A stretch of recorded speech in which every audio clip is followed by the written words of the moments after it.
Westwood One Sports presents Lynnell Willingham. All righty, good morning to all the fathers out there. Happy Father's Day. To those who act as a father in someone's life, whether you're auntie, uncle, grandma, grandpa, etc. We appreciate you for everything that you do.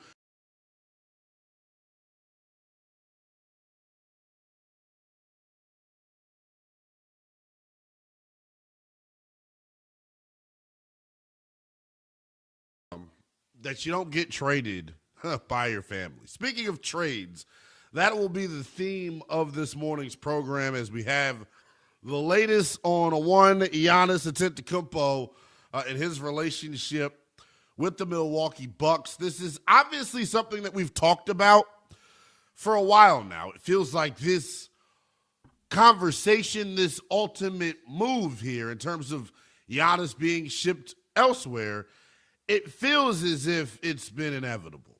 It feels as if this is something that we've all been waiting on as we sit here on the morning of Father's Day, 48 hours out from the start of the NBA draft.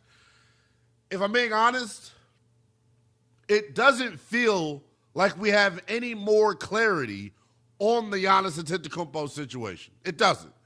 We have been in this exact same spot for months when it comes to will he get dealt, will he not get dealt. I think the question is now, not will he get dealt, talking about Giannis Antetokounmpo, but when will he get dealt?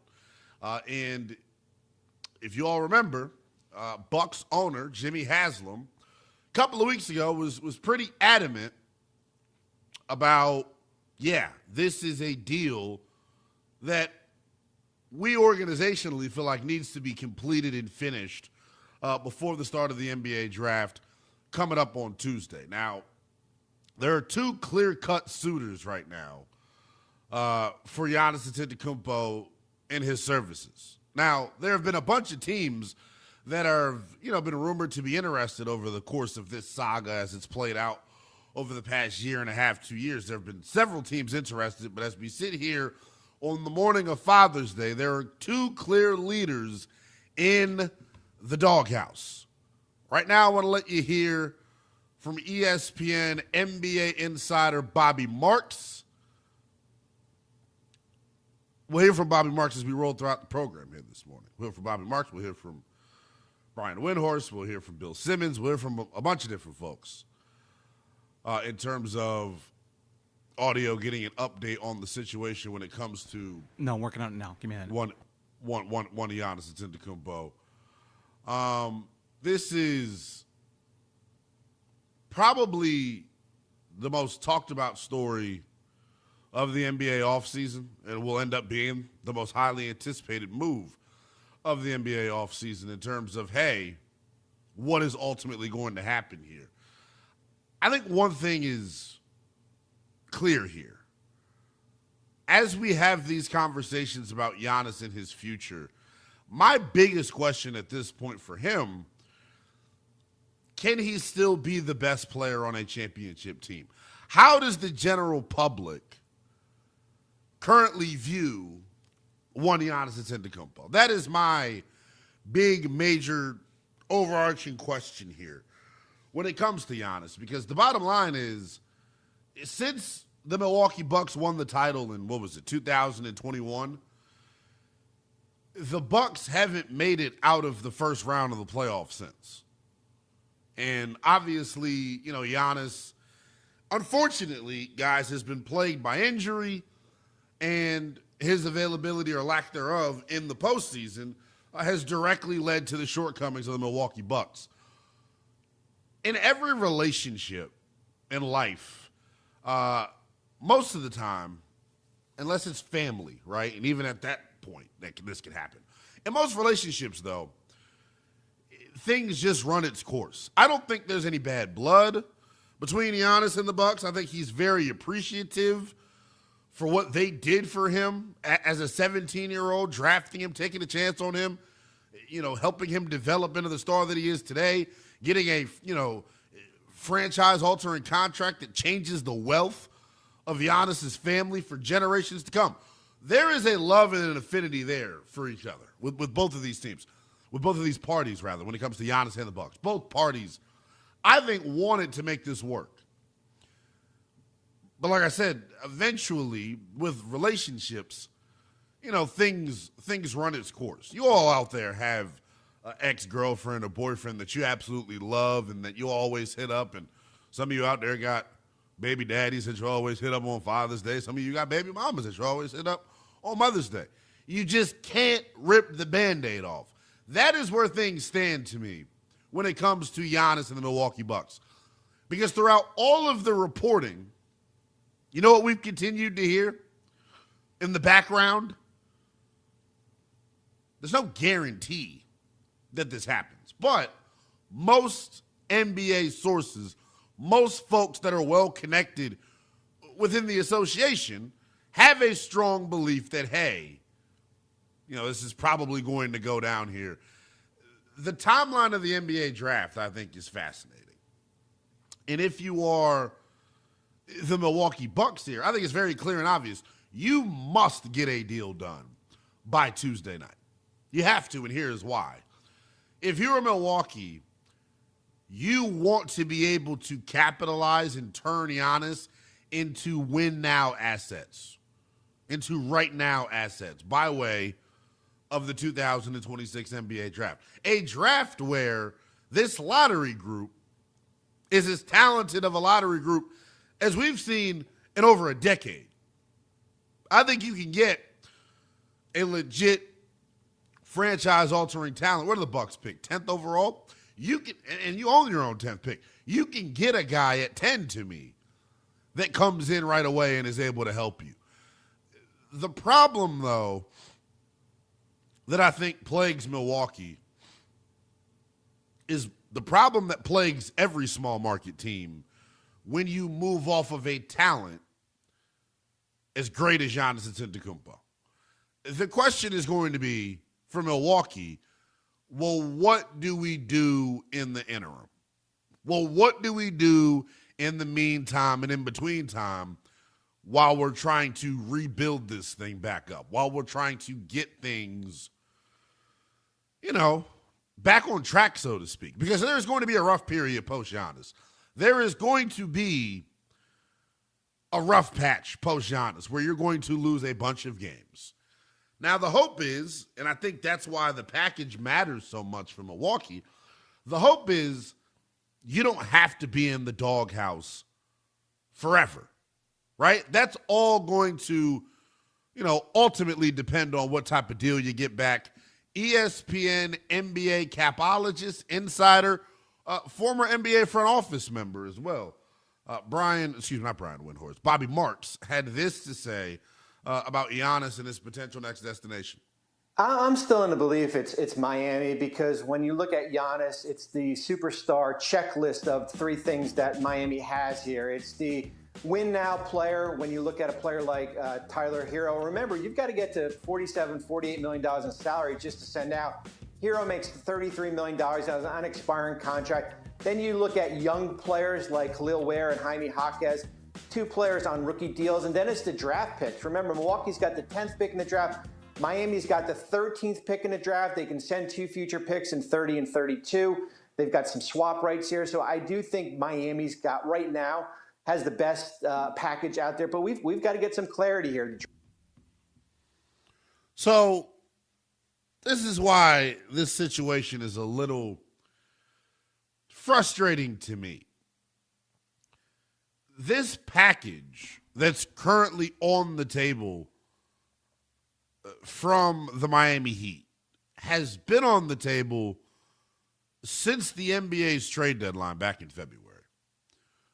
So the question that I'm now starting to have here is the clock continues to tick and we get closer and closer. Tonight, one of the NBA draft coming up on Tuesday. What's going to change between now and Tuesday to guarantee and ensure that this deal ultimately happens?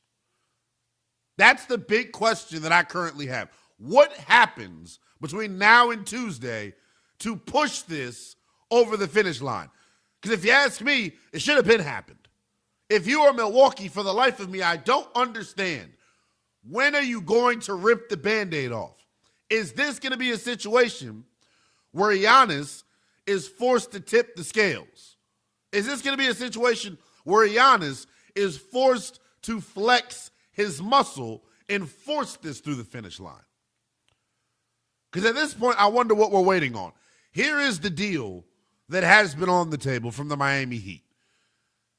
Tyler Hero, Khalil Ware, Jaime Jaquez, the 13th overall pick in a 2028 first-round pick. So if you are the Milwaukee Bucks, the thing that you have to, decipher here is this the best offer on the table for Giannis? And every time we have this conversation and bring up a potential Giannis Antetokounmpo move, to me it's very real for me. Loyalty does not exist in this world, right? When money is involved, when big-time money is involved, loyalty traditionally flies out of the window. When it comes to the landscape of pro sports, everyone likes to operate under the premise that everybody eats, B. What do they say in Paid in Full? Everybody eats, B. That's not the way that pro sports works. What a reference. It's just not. I mean, it's just not, though. Someone's going to be left with the short end of the stick between Giannis and the Milwaukee Bucks. You're not going to be able to have your cake and eat it too, per se, when it comes to this move. The advice that I continue to levy out to Milwaukee is this. Business is business, Milwaukee. At the end of the day, you do not owe Giannis Antetokounmpo a damn thing. You don't.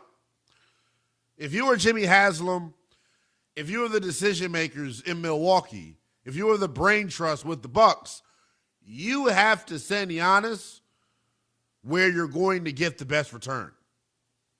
If that's Miami, then so be it. The Minnesota Timberwolves have been floated out there. There are so many different teams that have been caught up in Giannis's web is what I'll call it, right? So much rumored interest, so much speculation. And I get it. When you are a player of that ilk, of that magnitude, it is going to be, a CVS receipt full of teams that are willing to come after you and try and acquire your services. That is just what it is. And it's no shade or slight to Giannis. He has earned this right. He has earned this bidding war. My issue is it doesn't have to take this long.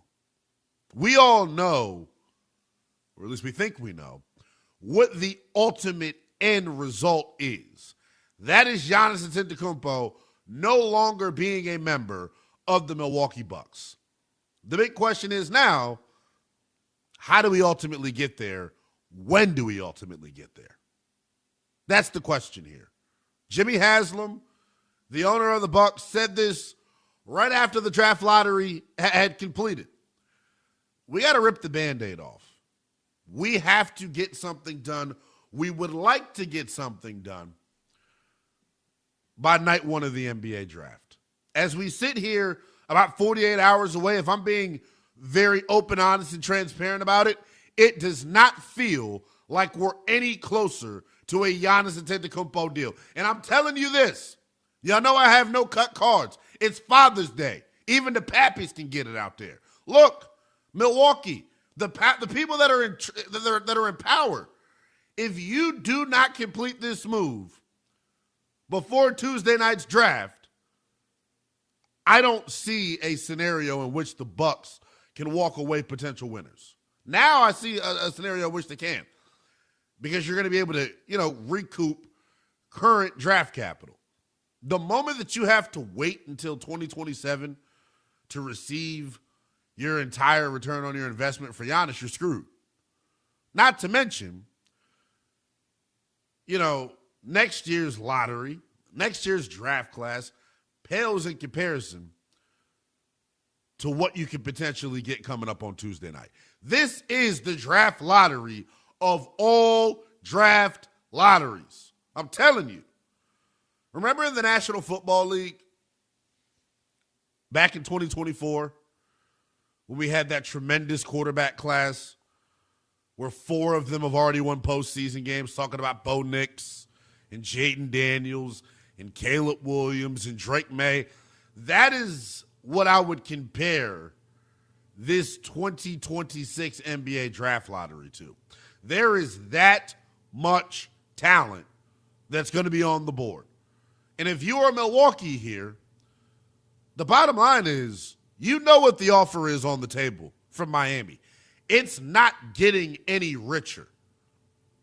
But the bottom line is if you're Milwaukee and you accept this Miami trade of Tyler Hero, Jaime Jaquez, Khalil Ware, the 13th pick, and then a future first, if you're Milwaukee, you now have 2 lottery picks within the top 15 in a lottery that's, like I continue to say, absolutely loaded. There's a super famous female Atlanta rapper. She goes by YK Niece. Her catchphrase is, "This bleep is overly loaded." That is how folks feel. That is how talent evaluators feel about this draft lottery in the NBA. It is overly loaded. So if you are the Milwaukee Bucks, it would be organizational malpractice to keep Giannis past Tuesday night where you cannot get any return out of this star-studded NBA draft lottery coming up here on Tuesday. 310-840-4910 is the number here on Westwood One Sports. We are just getting rolling here on a Father's Day. Happy Father's Day to all the fathers out there, whether you're an actual daddy, an uncle, a guardian, whatever, man. We appreciate you being in your young one's life. Let's do this. I want to keep things on the Giannis Antetokounmpo front. Miami seems to be the biggest, the most aggressive suitor here when it comes to Giannis' services. There's one other team that's been waiting in the wings, ready to pounce ahead of Tuesday night's draft. Giannis' second most likely destination next here on Westwood One Sports. We're a month away from NFL training camps opening. The return of Patrick Mahomes, QB battles in Cleveland, Minnesota and Atlanta, Myles Garrett joining Matthew Stafford in LA. Get ready for football season with Westwood One Sports.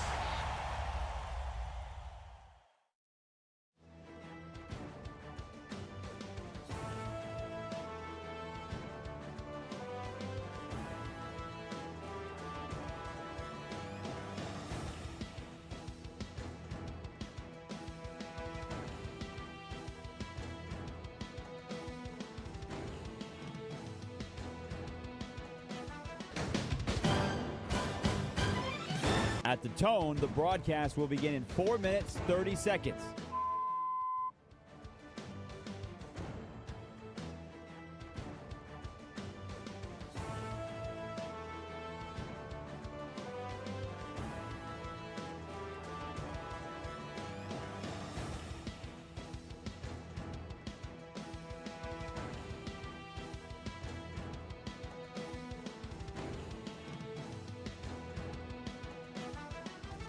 At the tone, the broadcast will begin in 4 minutes.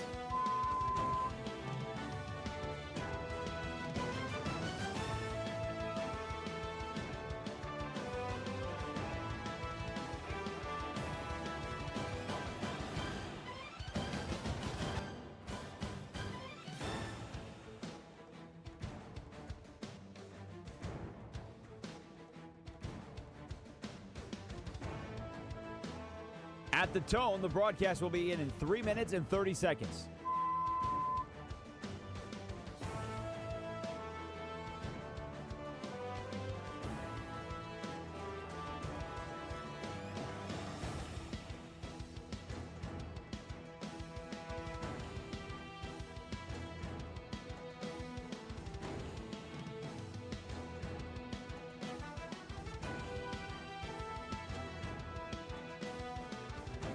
At the tone, the broadcast will begin in 3 minutes.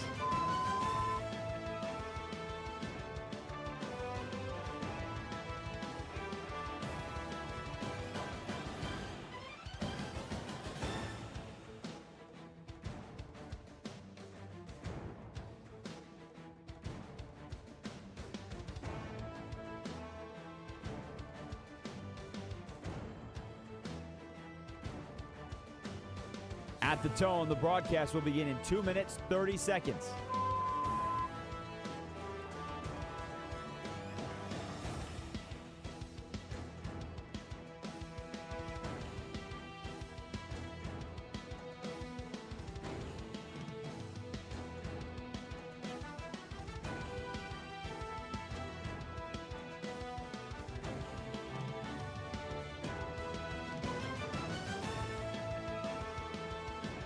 At the tone, the broadcast will begin in 2 minutes.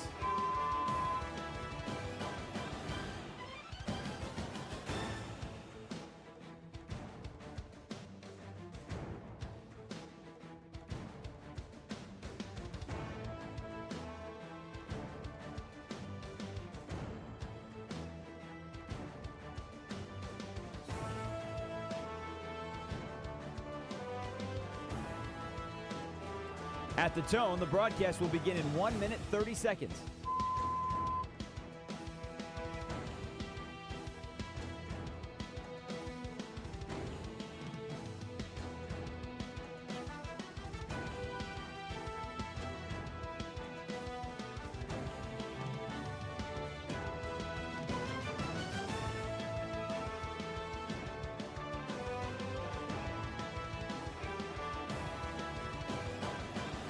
At the tone, the broadcast will begin in 1 minute.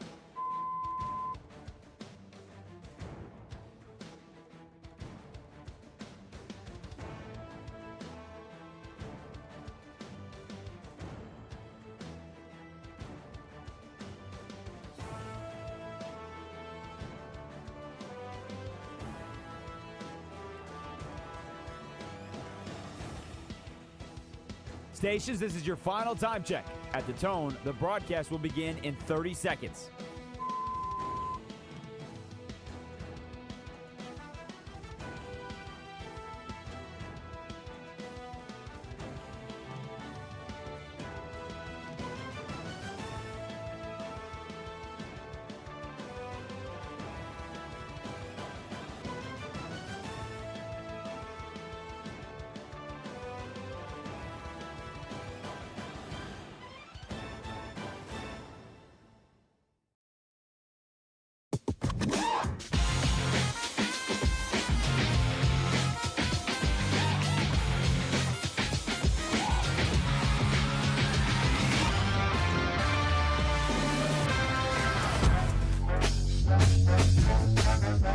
Westwood One Sports presents Lynnell Willingham.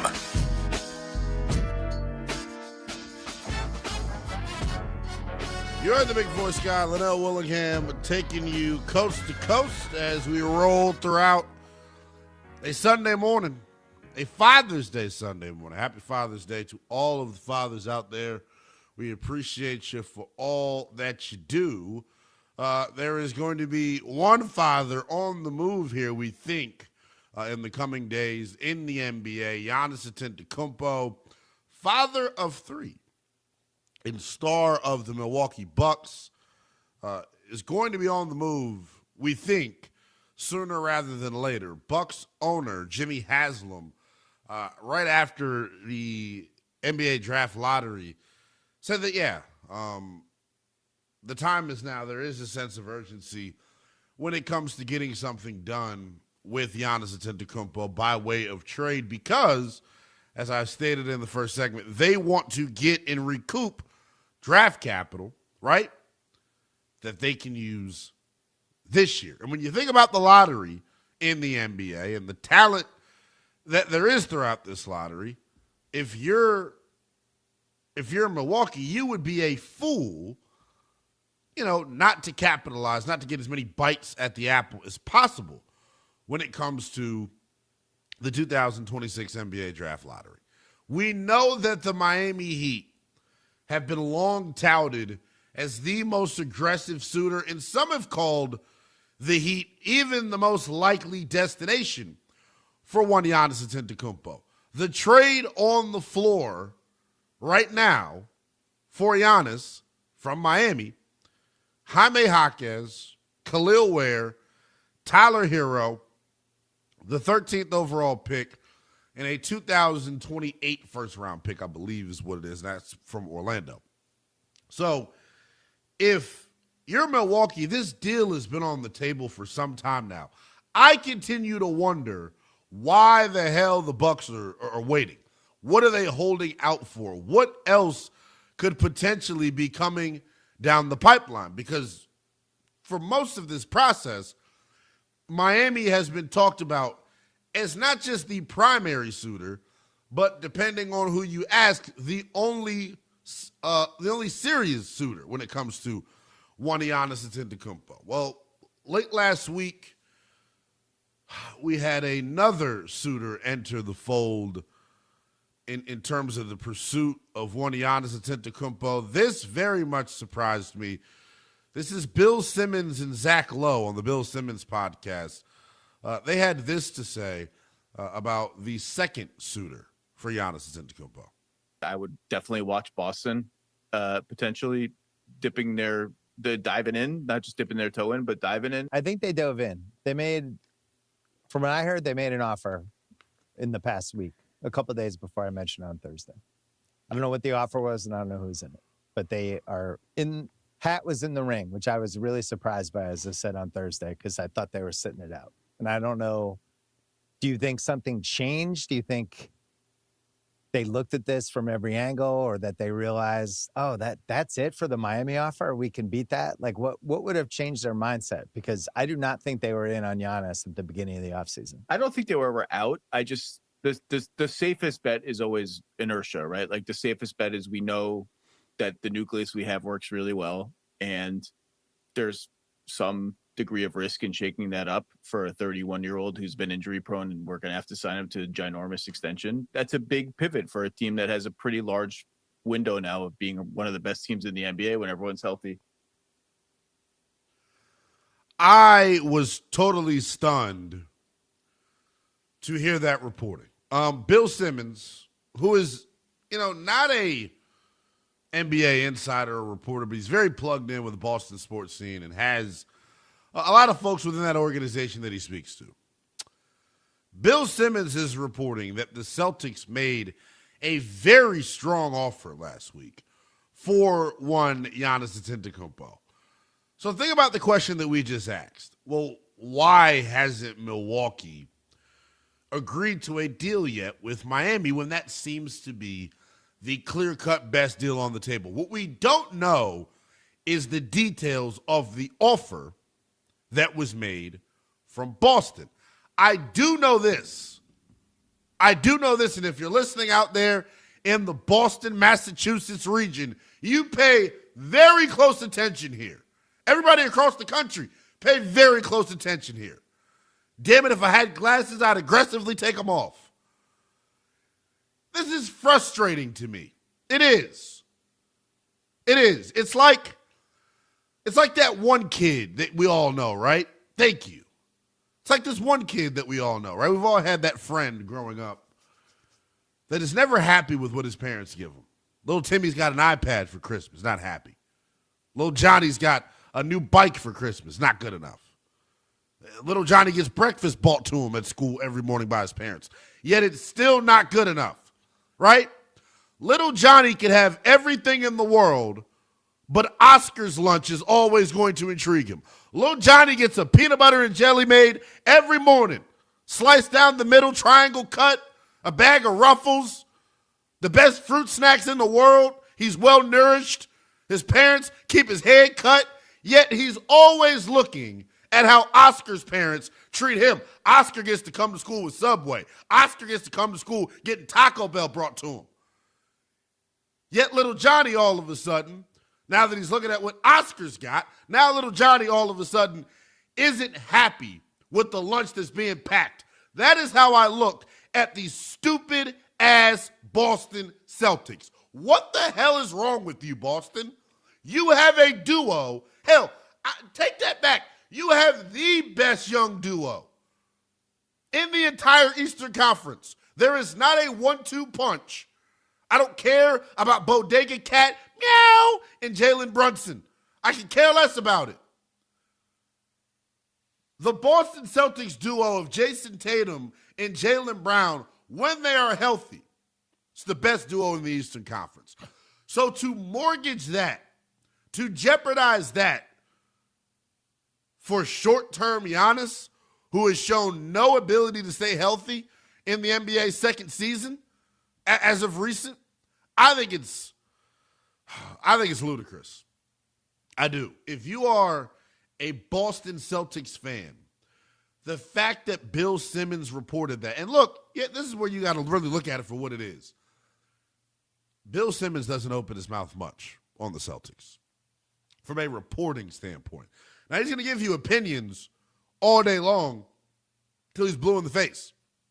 That's what he does. But when it comes to the Celtics, when Bill Simmons speaks, I listen. So I 110% believe that a deal was made by Boston. Now, here's the thing. We don't know what the deal obviously consists of. This is the reporting from Sam Amick of The Athletic, their senior NBA insider. Quote, the Celtics have gone to great lengths to avoid the elephant in the room, but Jaylen Brown would need to be a part of any deal for Giannis Antetokounmpo. And if Boston had it its way, it seems the conversation would start there with a 1-for-1 swap of fellow All-Stars who are still in their respective primes. Giannis is 31, Jaylen Brown is 29.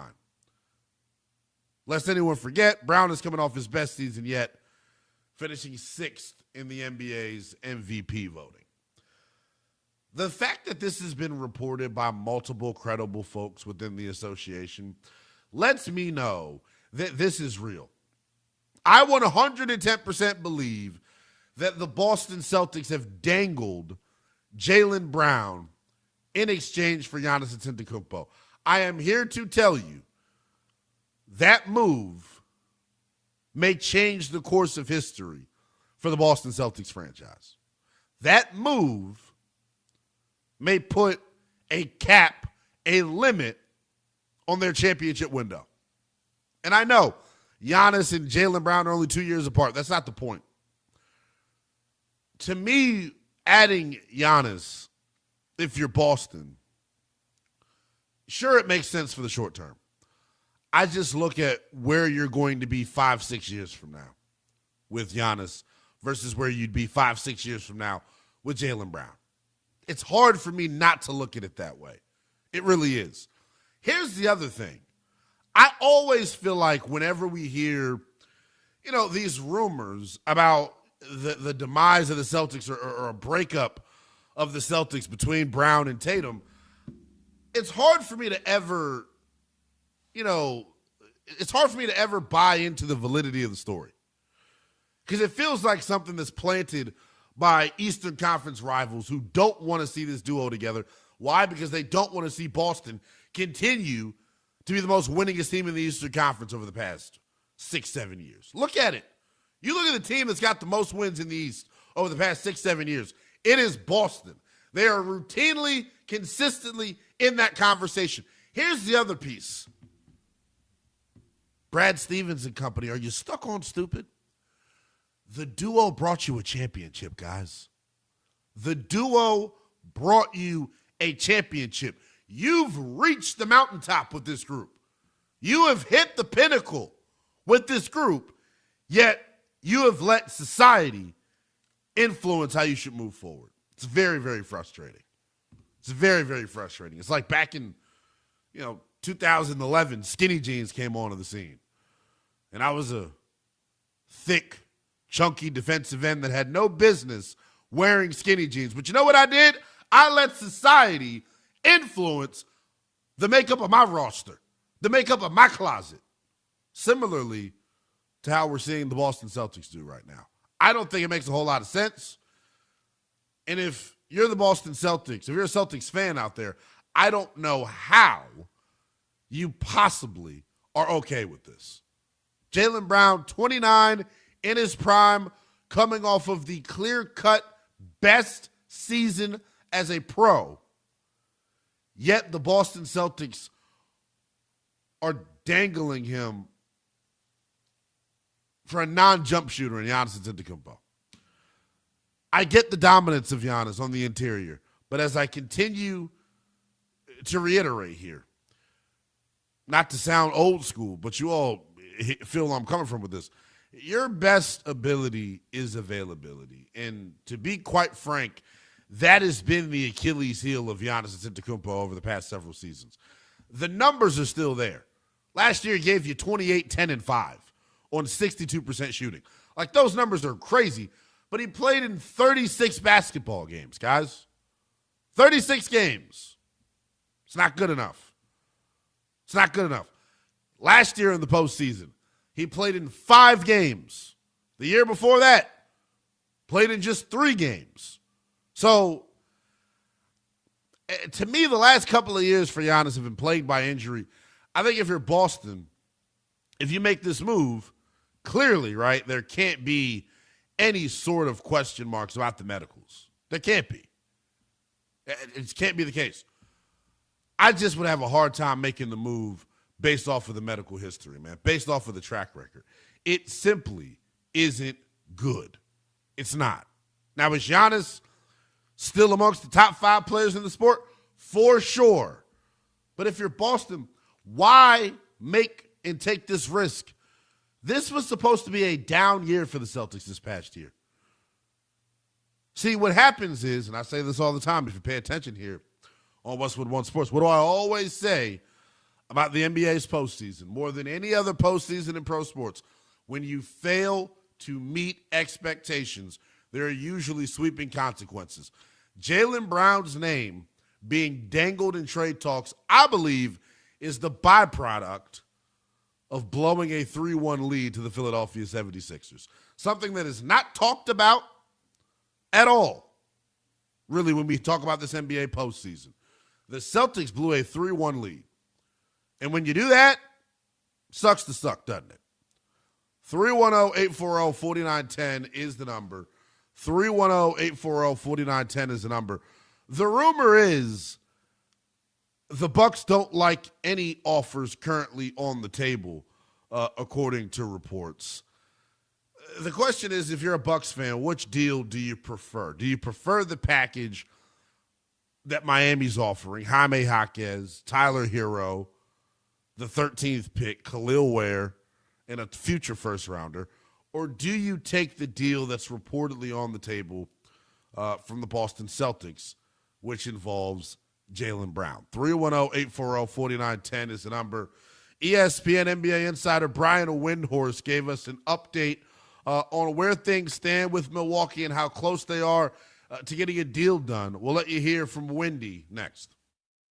The U.S. men's national team is 2-0 for the first time since 1930. After an historic start, is it too early to dream of America celebrating its 250th birthday with a World Cup trophy?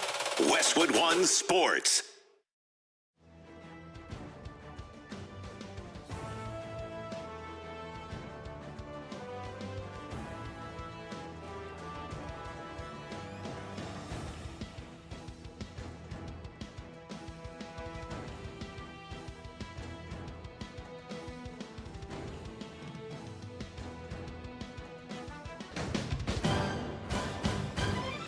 At the tone, the broadcast will begin in 4 minutes, 30 seconds.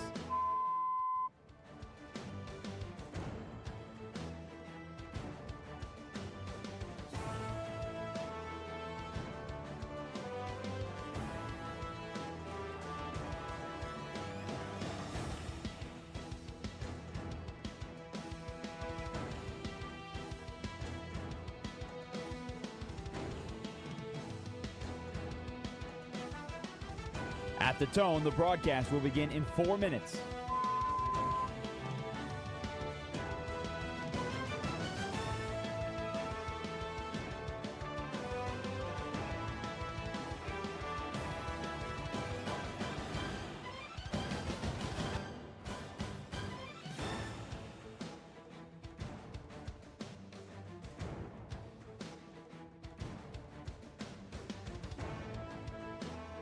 At the tone, the broadcast will begin in 3 minutes and 30 seconds.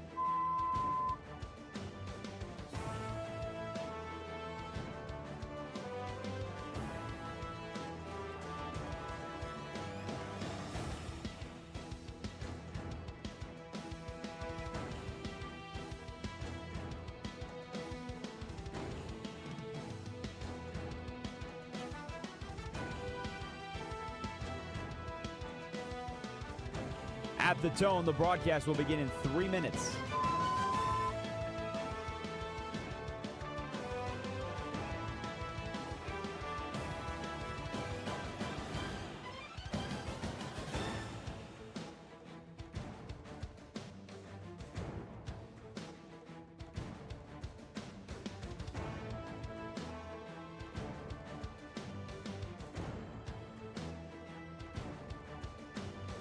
At the tone, the broadcast will begin in 2 minutes, 30 seconds.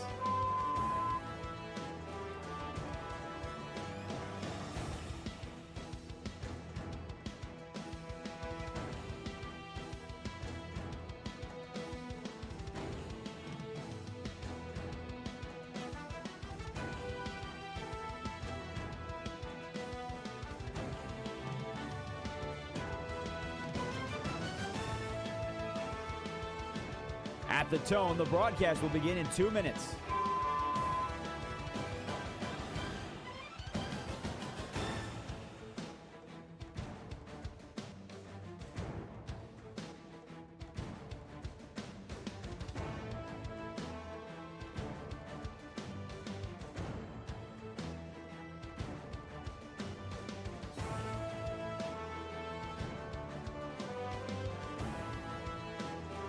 At the tone, the broadcast will begin in 1 minute, 30 seconds.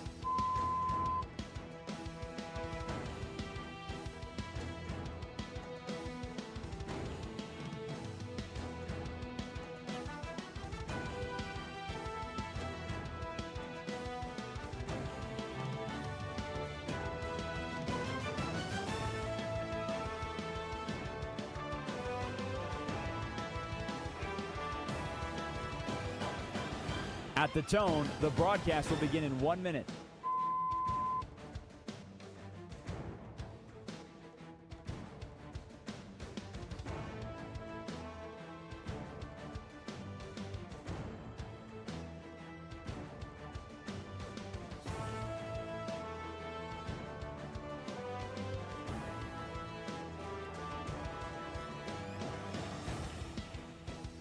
Stations, this is your final time check. At the tone, the broadcast will begin in 30 seconds.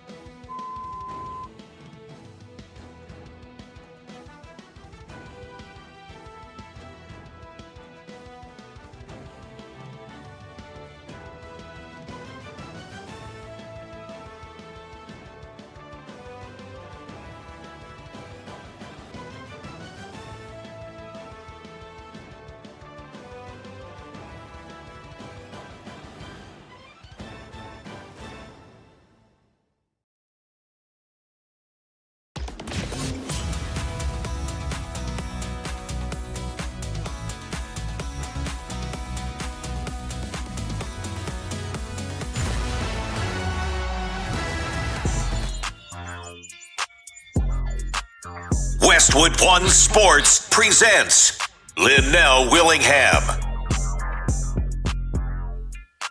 Giannis Antetokounmpo expected to be on the move ahead of the 2026 NBA draft, which commences on Tuesday from the Barclays in Brooklyn. Should be, a franchise-altering night for a bunch of different teams, as this draft lottery this year in the NBA super-duper strong. After a ridiculous year of college basketball, we now get to see a lot of the star-studded freshmen that we got to watch this past winter. We now get to see their lives change forever when they hear their name called coming up on Tuesday night. The big question, if you're a Milwaukee Bucks fan, is how many lottery picks do you walk away with on Tuesday night? They currently have the 10th overall pick, which is their own. But there is a deal on the table with the Miami Heat that would allow Milwaukee to acquire the 13th overall pick as well as Jaime Jaquez, Khalil Ware, Tyler Hero, and a future first in exchange for one Giannis Antetokounmpo.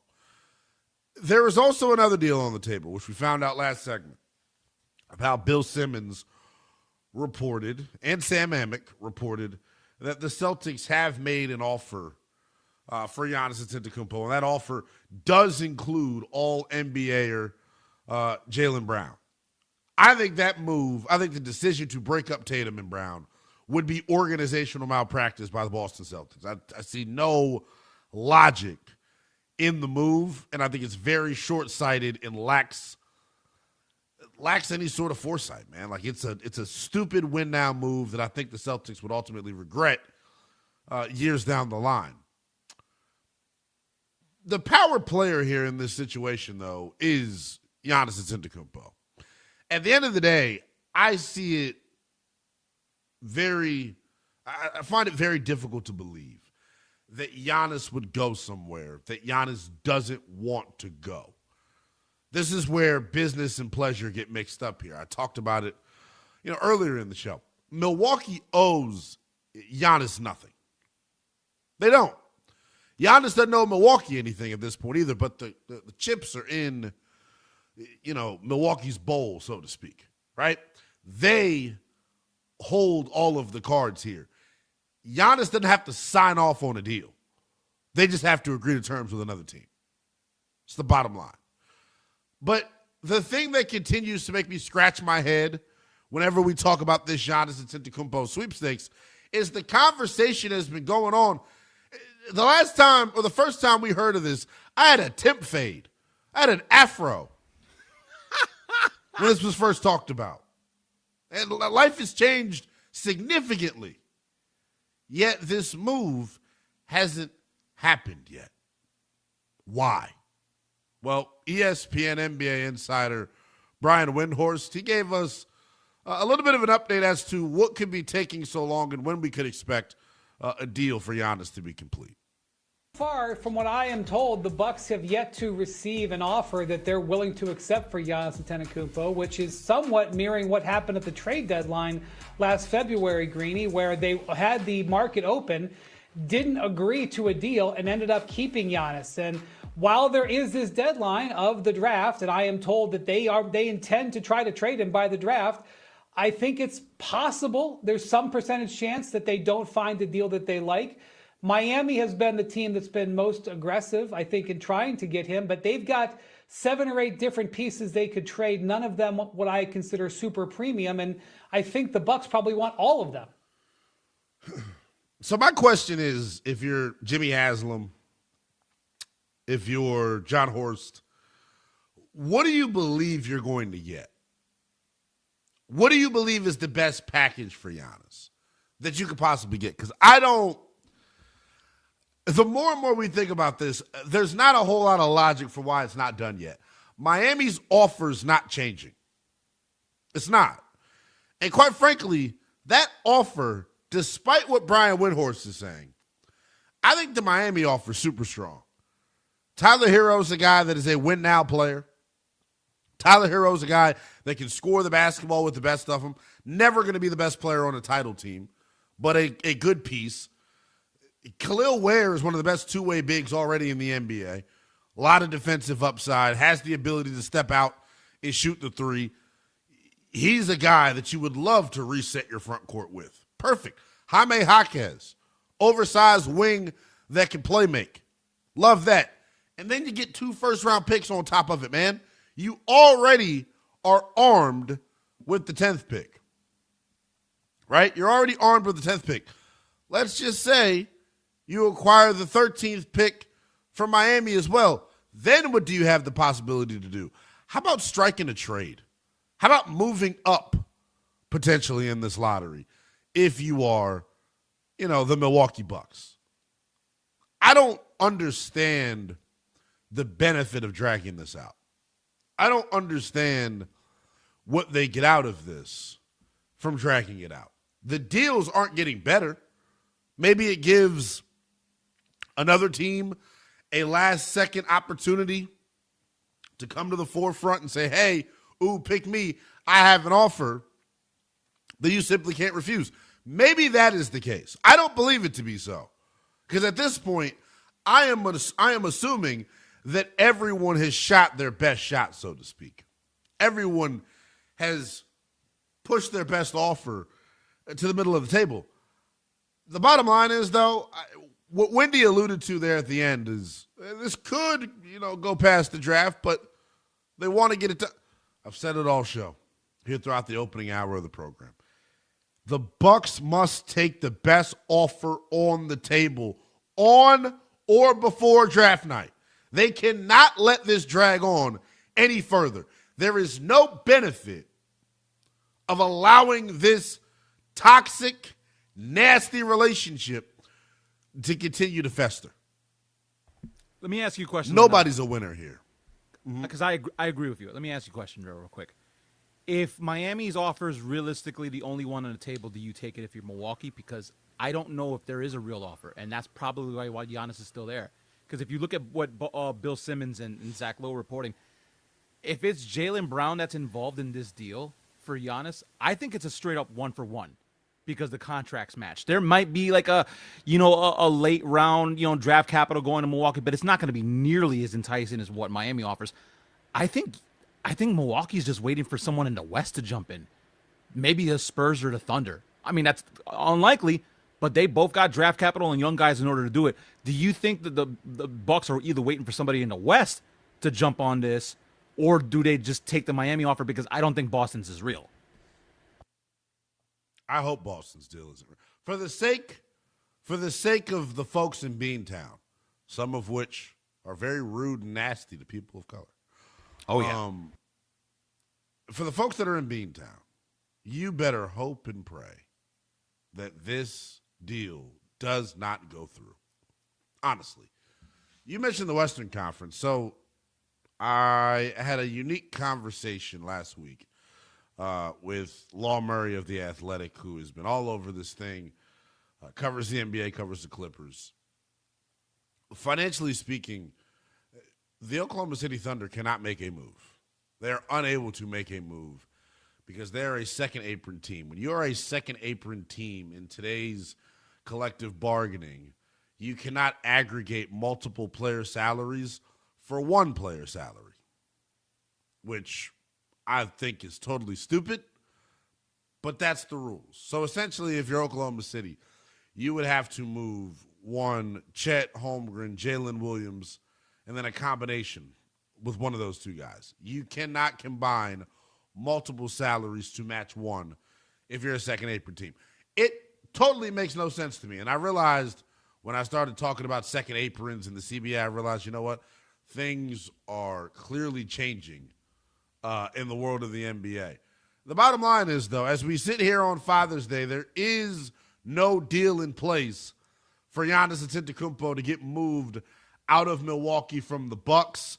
I want you to line up on the phones with this at 310-840-4910. Here's my big question. If Giannis wants Miami, which seems to be the reporting, does a Giannis deal to the Heat make Miami, a contender within the Eastern Conference? 310-840-4910. And then should the Boston Celtics be dangling Jaylen Brown in a potential Giannis Antetokounmpo deal? 310-840-4910. Does Giannis to the Heat make Miami a legit contender within the Eastern Conference? And are the Celtics crazy for dangling 29-year-old Jaylen Brown in exchange for Giannis Antetokounmpo? We'll take your calls next here on Westwood One Sports. This is Westwood One Sports.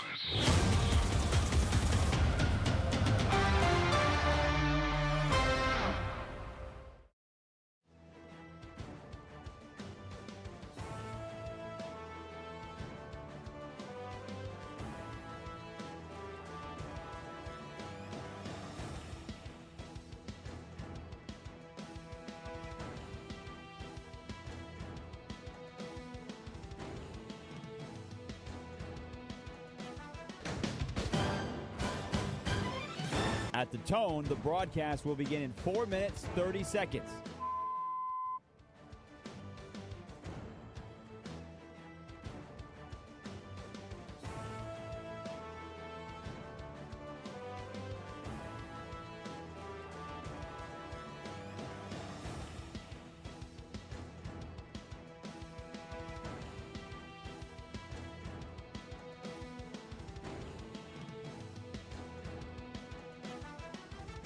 At the tone, the broadcast will begin in 4 minutes.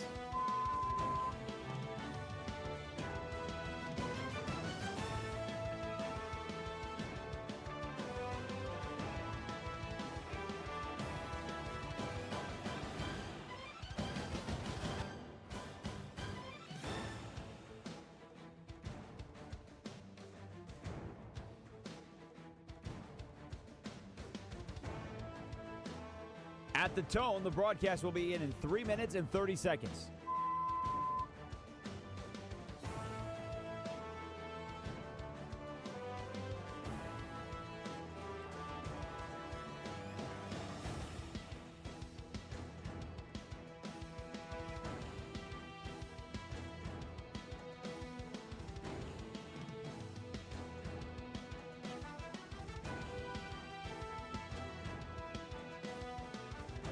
At the tone, the broadcast will begin in 3 minutes.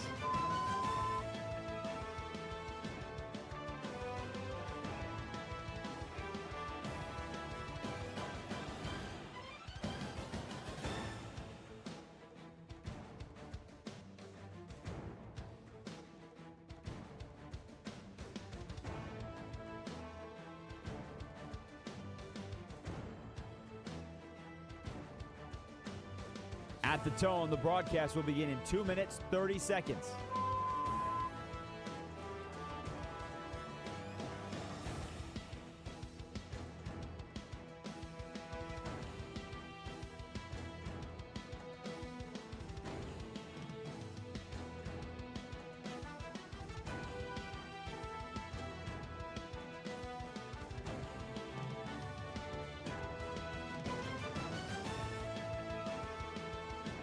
At the tone, the broadcast will begin in 2 minutes.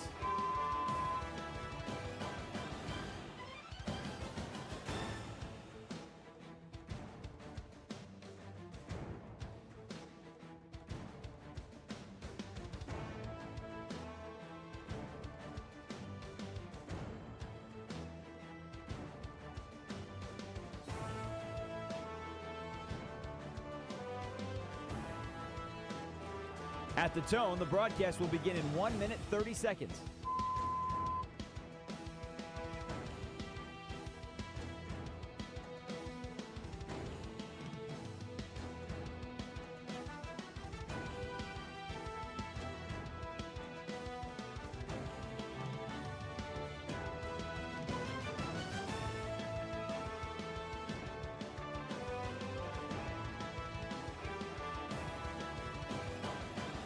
At the tone, the broadcast will begin in 1 minute.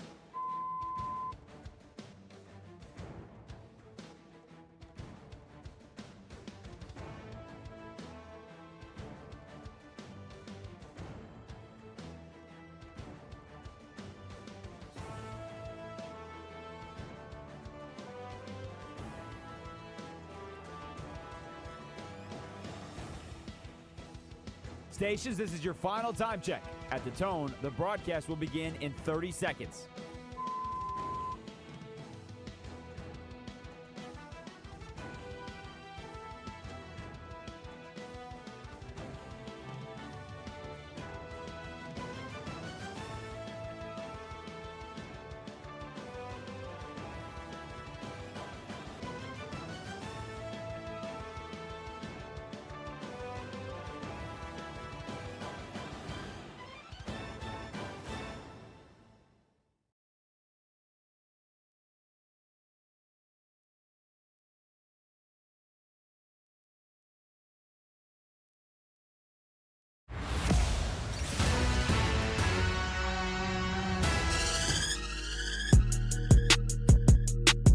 Westwood One Sports presents Lynnell Willingham.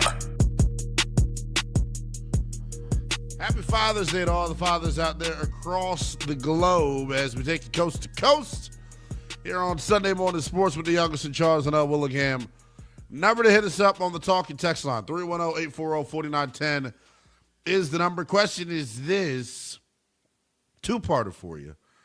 If you're just now joining us, let's actually re-rack the audio here for the folks that are just now joining us as we officially enter the 9 o'clock hour on the East Coast. We appreciate you being here.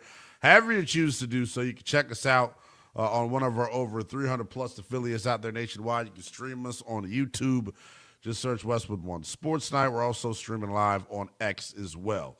Giannis Antetokounmpo expected to be moved before night one of the NBA draft, which comes our way on Tuesday. Here is ESPN NBA insider, former NBA GM Bobby Marks on the team that's been most aggressive, the most likely suitor for Giannis as we sit here on Father's Day. I'm still in the belief it's Miami, because when you look at Giannis, it's the superstar checklist of three things that Miami has here. It's the win now player. When you look at a player like Tyler Hero, remember, you've got to get to $48 million in salary just to send out. Hero makes $33 million out of an unexpiring contract. Then you look at young players like Khalil Ware and Jaime Jaquez, two players on rookie deals, and then it's the draft picks. Remember, Milwaukee's got the 10th pick in the draft.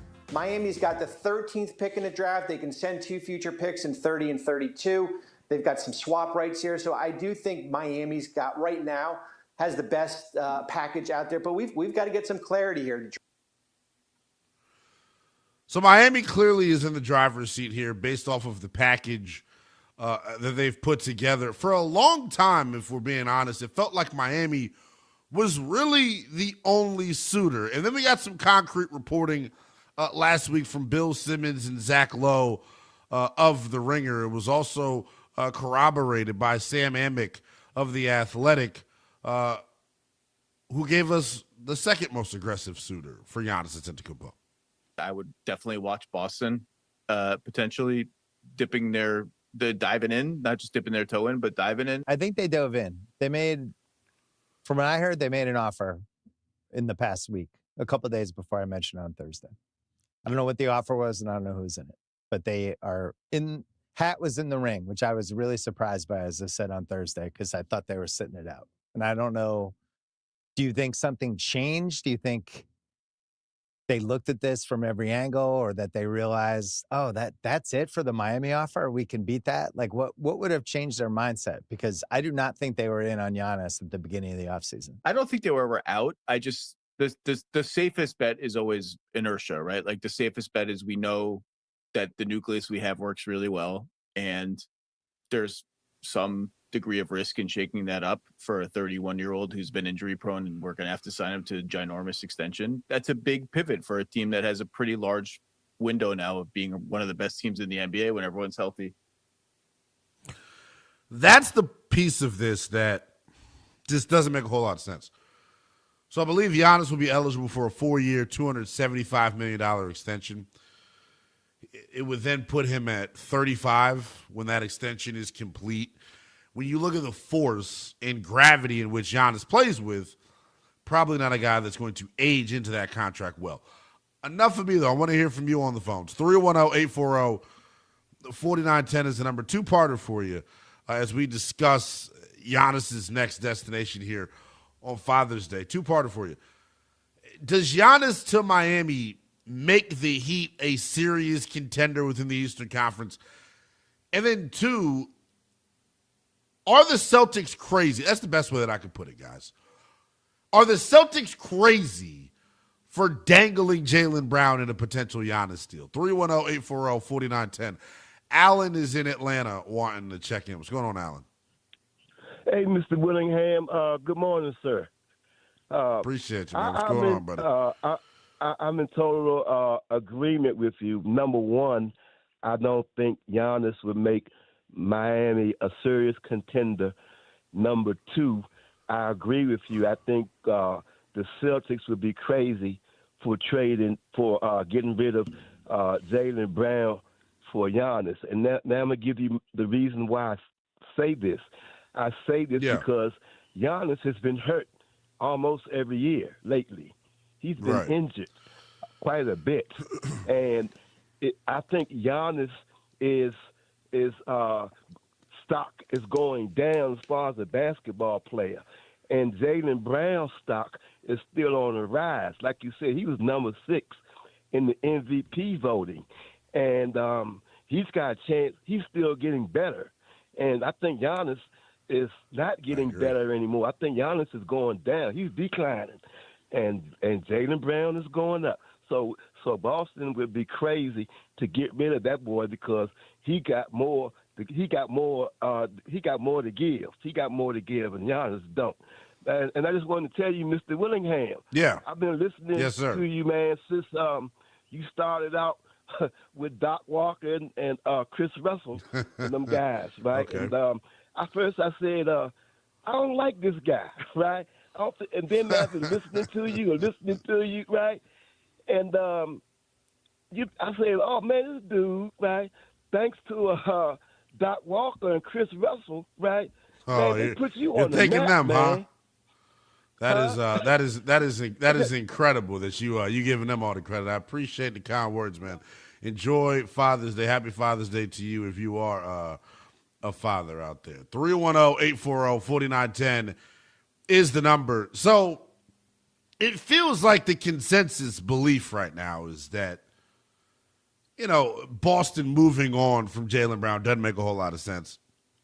There's another potential suitor for Giannis Antetokounmpo that I think is fascinating. It's being reported by The Athletic that the only two players, that the Minnesota Timberwolves will be willing to move Jaden McDaniels for is Nikola Jokic and Giannis Antetokounmpo. So that to me is fascinating to think about, like if Minnesota could potentially put together, a package centered around Jaden McDaniels. If you're Milwaukee, that is a young piece that, you would want to have in the fold long term and potentially build around. But, ultimately, like as we sit here 48 hours out, I have no clue as to whether or not this deal ultimately gets done. I don't have the confidence that I once did. I just know if you're Milwaukee, it just would really make no sense to have this drag on past the NBA draft. 310-840-4910 is the number. Let's go out to Detroit. Super Rossi Day wants to chime in. Happy Father's Day to you, man, if you're a father. What's happening with you? Nope, not a father as of yet, but what up, though? Lynnell. Yep, we still got a little score to settle, but that can be later. Now, how did that work out for you with the Spurs in New York? I got you on that one. I had New York in 5. Now, let me get to my own twist on this situation. Let's stay in Miami first. Now, the front office, Pat Riley, if he's smart, he'll go and get Magic Johnson to team up with him, and that's an all-time team up because they got like 7 rings together. And Magic Johnson needs to be back as an executive. This would bring LeBron back. And then you put Giannis there. So no, Giannis by himself is not going to make it happen. So you have Giannis and possibly even KD. KD wanted to be over in Miami. Now, on the other hand, let's look at the Lakers over in the West. If they have any sense, they'd go after Giannis.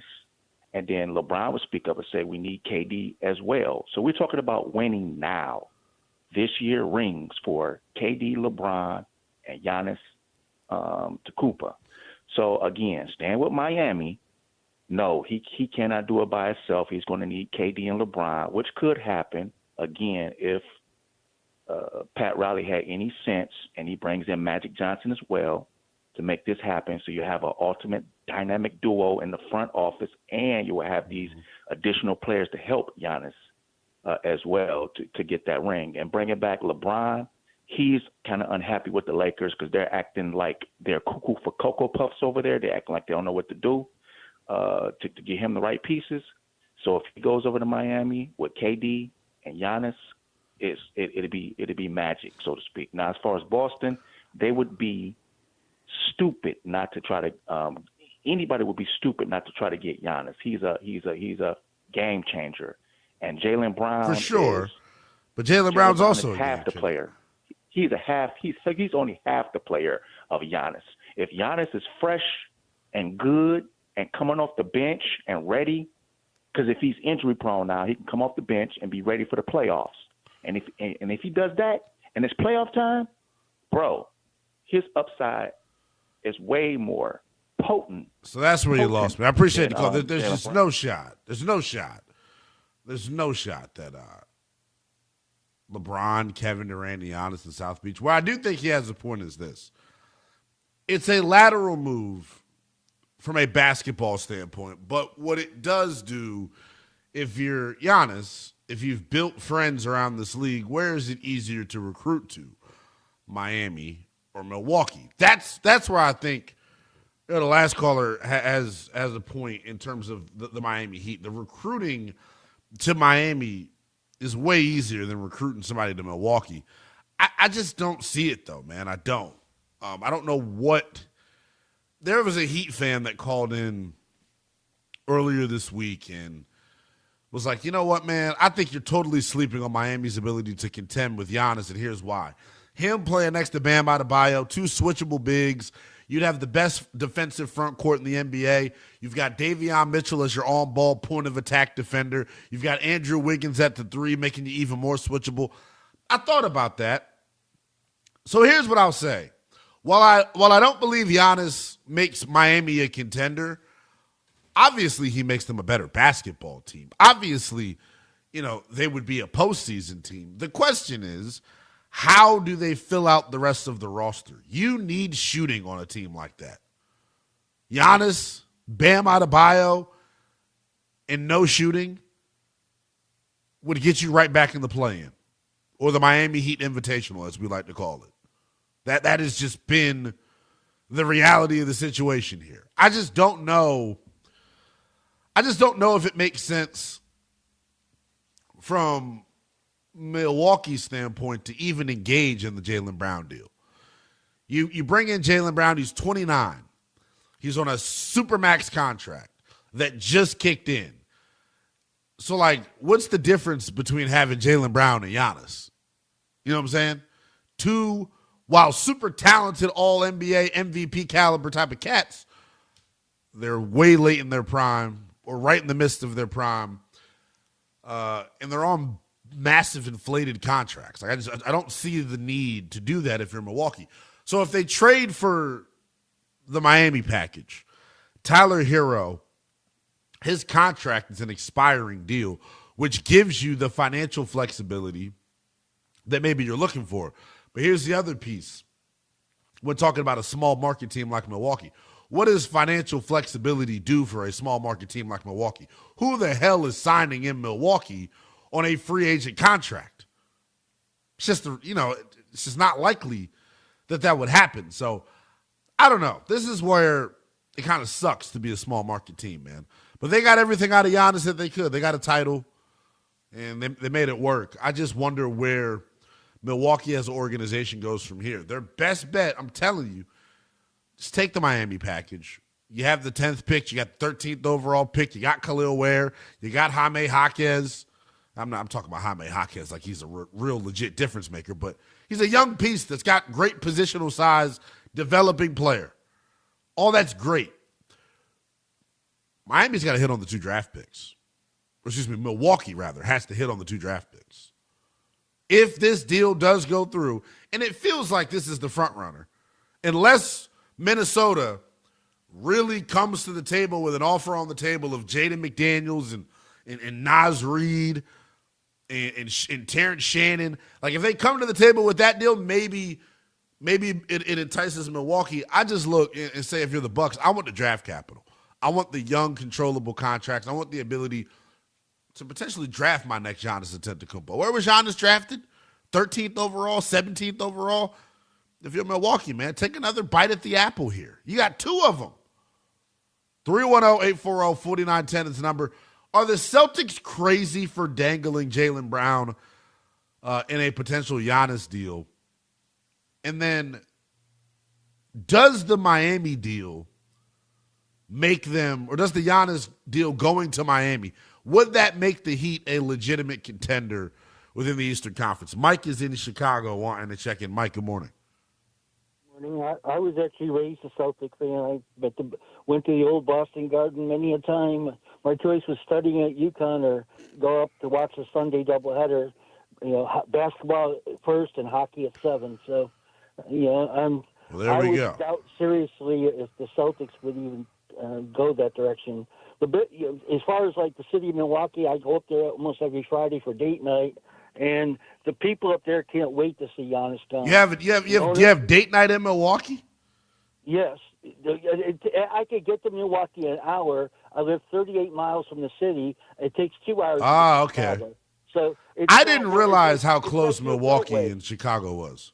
I did not realize that. Okay.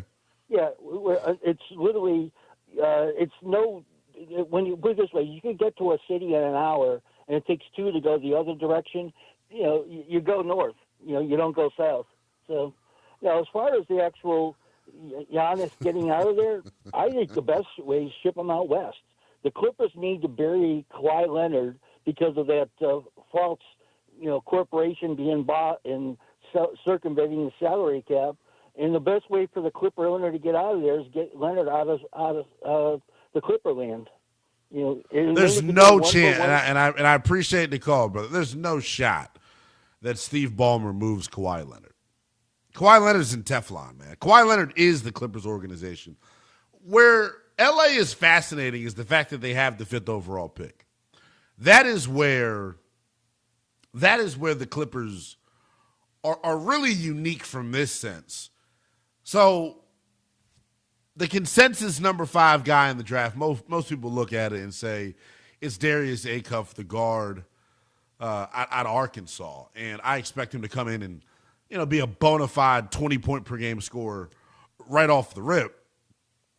I know we're talking about the Giannis deal, but I do want to double-click on the Clippers for a second because would you dangle the 5th pick to go get Giannis Antetokounmpo to potentially pair up Giannis, Kawhi?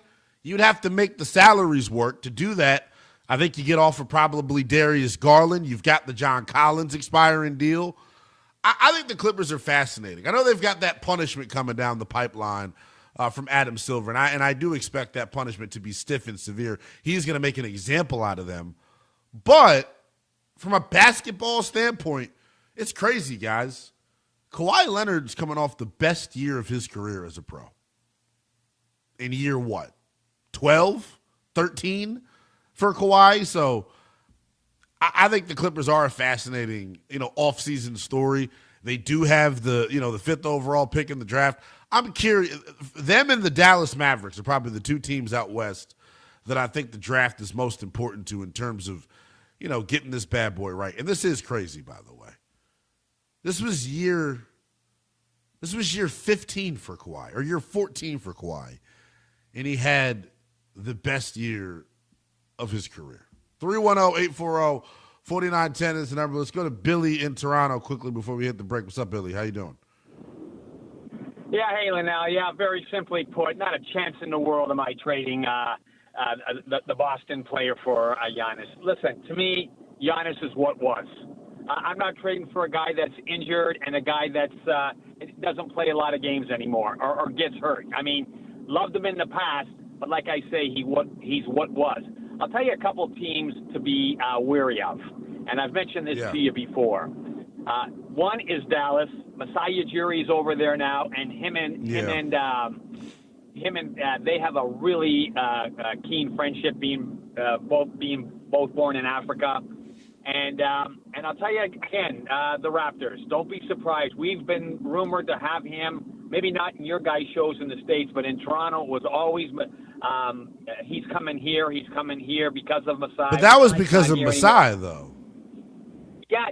No, that's what I'm just saying. Bobby Webster was with Masai the whole time. Okay, so you're saying there's still connection there in the front office. Is what you're saying.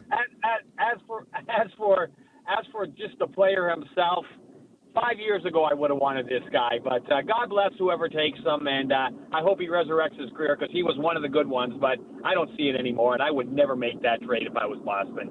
That's it. Yeah, we'll see how much good basketball he's got left in him. I appreciate the call, as always. 310-840-4910 is the number. We'll get back to the association coming up. We'll take more of your calls on the other side if you got them. 310-840-4910 is the number. Is Boston crazy for dangling Jaylen Brown for Giannis? And does Giannis make Miami a contender within the Eastern Conference? We'll continue to take your calls on the other side if you got them. Plus, a AFC North quarterback feeling pretty bullish about his team's ability to go to the Super Bowl. I'll tell you who that is next here on Westwood One Sports. We're a month month away from NFL training camps opening. The return of Patrick Mahomes, QB battles in Cleveland, Minnesota, and Atlanta. Myles Garrett joining Matthew Stafford in LA. Get ready for football season with Westwood One Sports.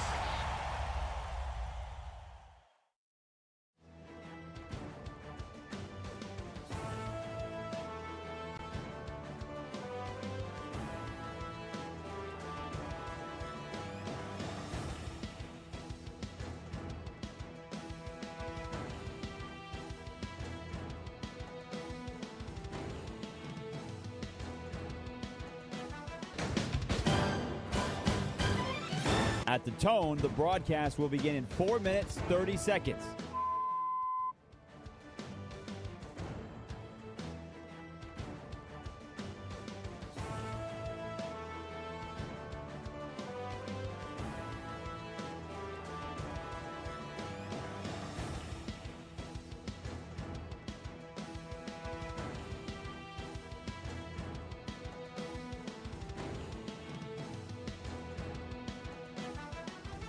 At the tone, the broadcast will begin in 4 minutes.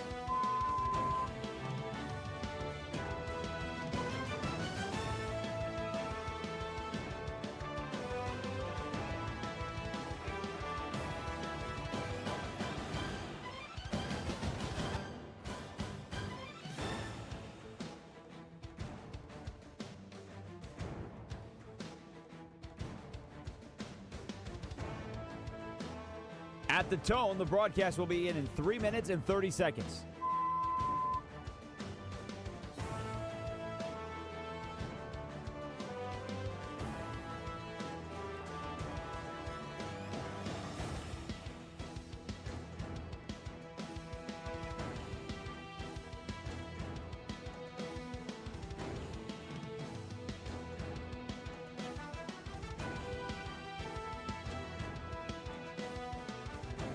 At the tone, the broadcast will begin in 3 minutes.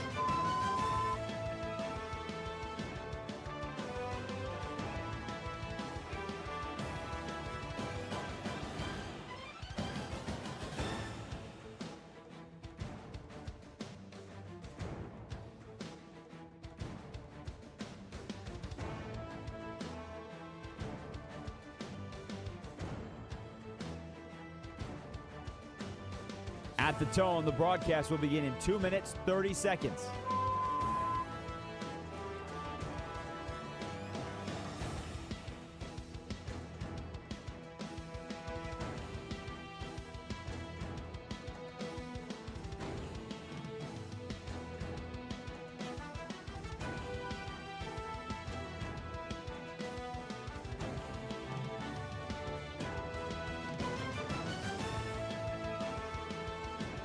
At the tone, the broadcast will begin in 2 minutes.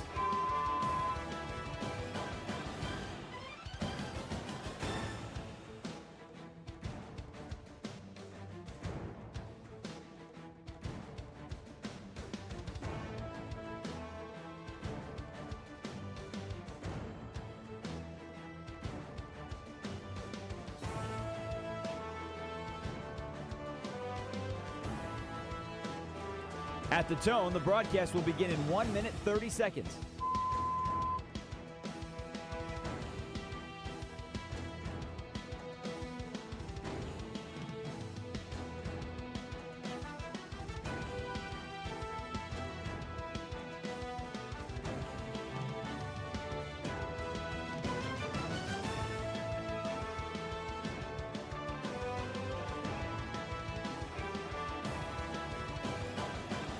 At the tone, the broadcast will begin in 1 minute.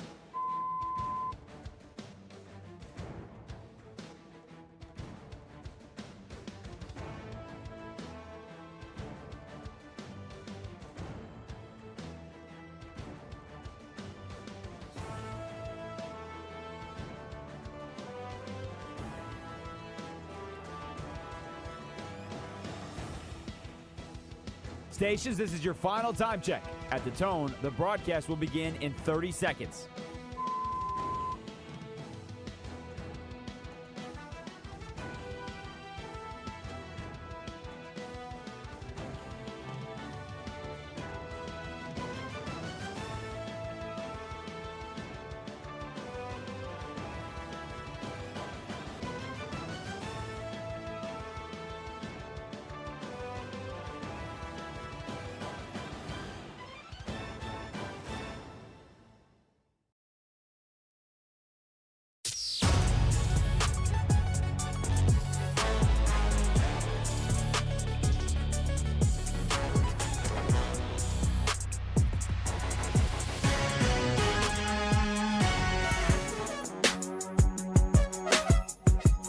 Westwood One Sports presents Lynnell Willingham. Yes, indeed. Westwood One Sports continues here on this Father's Day morning.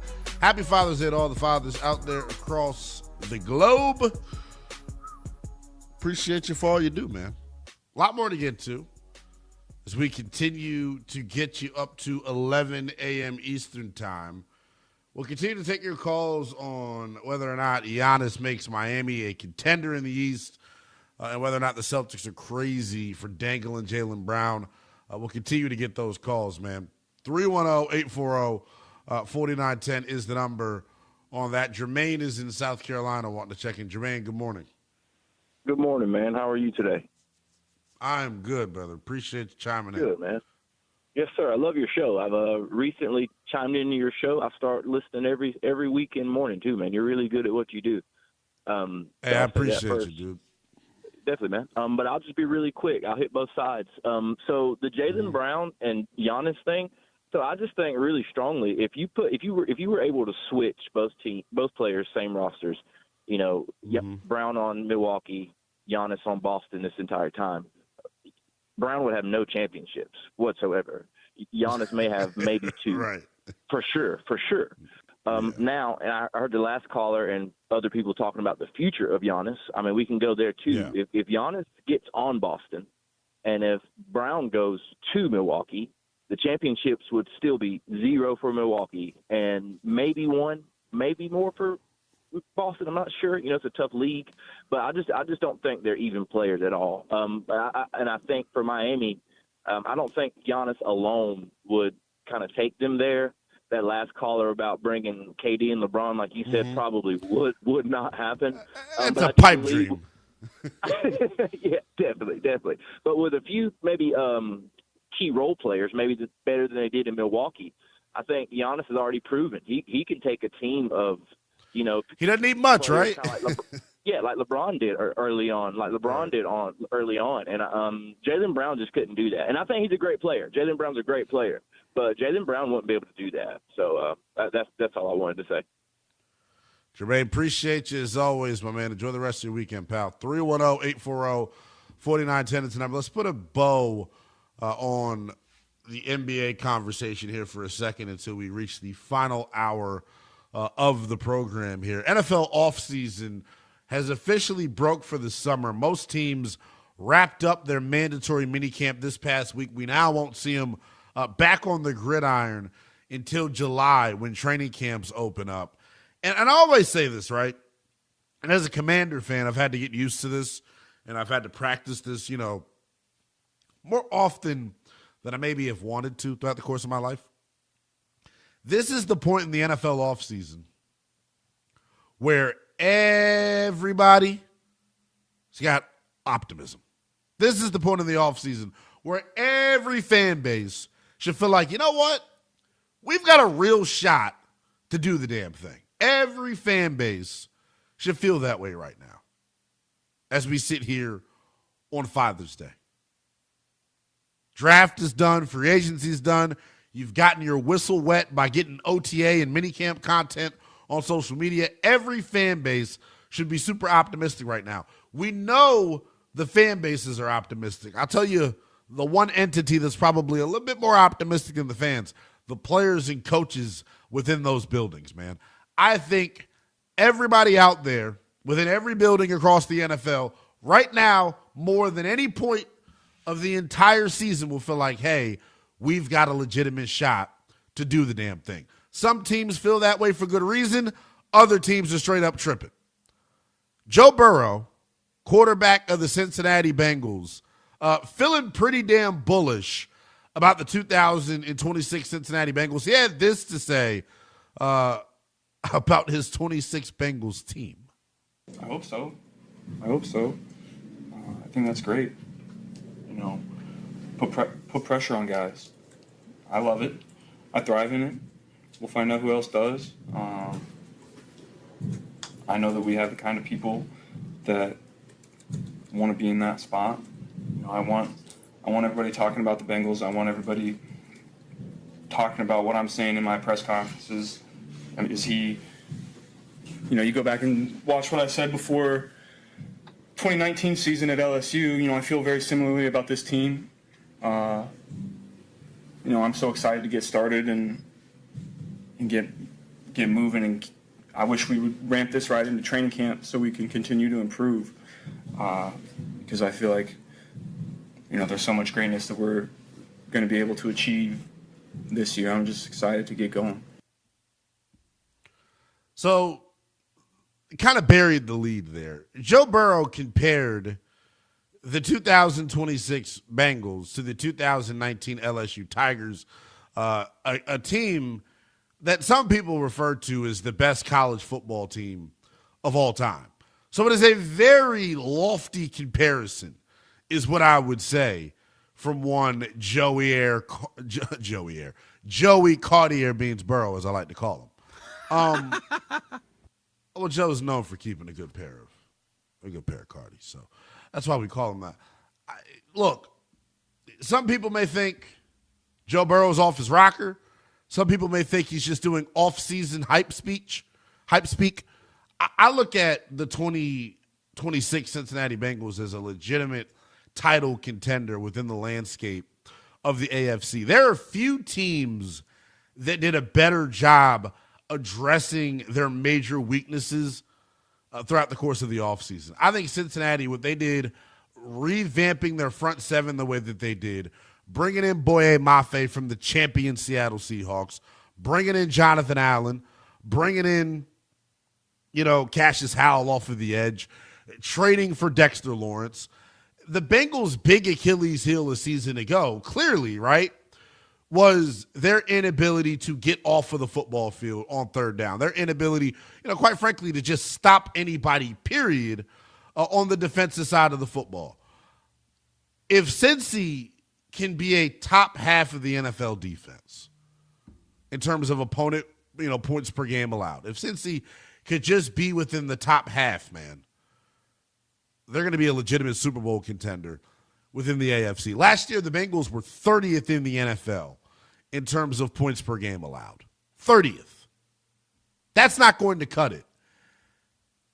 But lucky for Bengals fans out there, look, going out and doing what you did, there's no guarantee that it works. There's no guarantee that Boye Mafe gets after the quarterback. There's no guarantee that Cassius Howell has a legitimate impact, in year number one. But what Bengals fans can be proud of, what Bengals fans have to be, optimistic about, is the fact that they made the moves. The fact that they went out and sacrificed their first-round pick to go get a win-now player. That's a move that if you're a fan of the Bengals, if you're questioning how serious, they are about winning, there you go. All of a sudden, I didn't even think about Shamar Stewart coming back for year number 2 in his rookie season based off of his pretty lengthy contract holdout in camp. His rookie season was kind of a dud. But him coming back in year 2, adding to this front seven that they have, I really like what Cincy has the potential to be. But that's the thing. It's all, at this current juncture, it's all centered around, potential. Question is, are they able to turn that potential, into something fruitful? 310-840-4910 is the number here on Sunday Morning Sports with the youngest in charge, Lynnell Willingham, taking you up to 11 a.m. Eastern time. If you got any calls on Joe Burrow, we'll take them at 310-840-4910. Are the Bengals a legitimate contender within the landscape of the AFC? We'll go from one AFC North team to another as we get you an update on the most intriguing quarterback battle in the entire NFL. That's next. The U.S. men's national team is 2-0 for the first time since 1930. After an historic start, is it too early to dream of America celebrating its 250th birthday with a World Cup trophy? Westwood One Sports.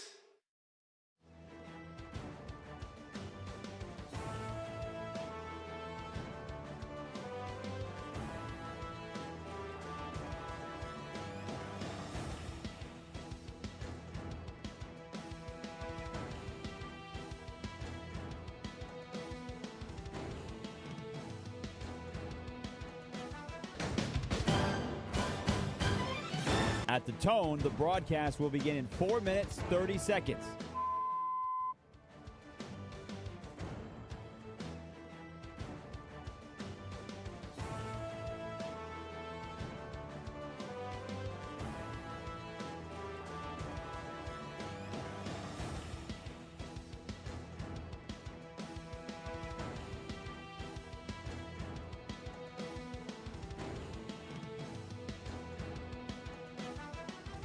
At the tone, the broadcast will begin in 4 minutes.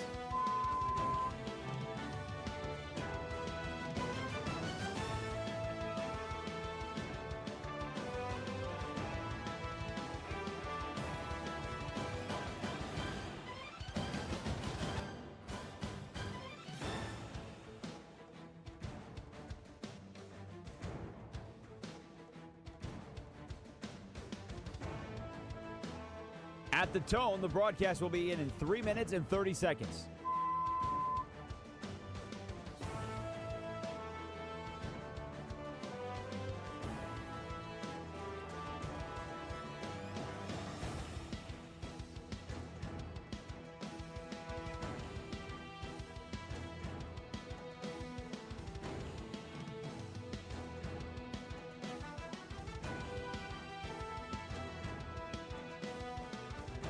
At the tone, the broadcast will begin in 3 minutes.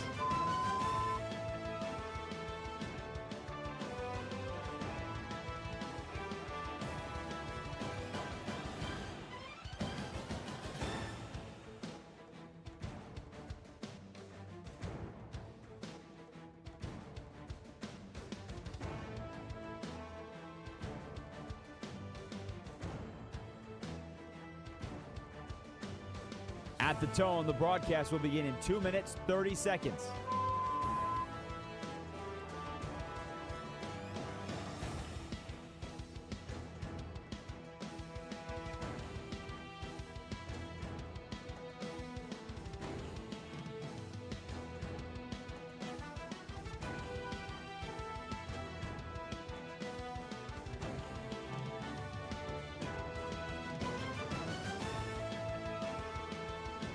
At the tone, the broadcast will begin in 2 minutes.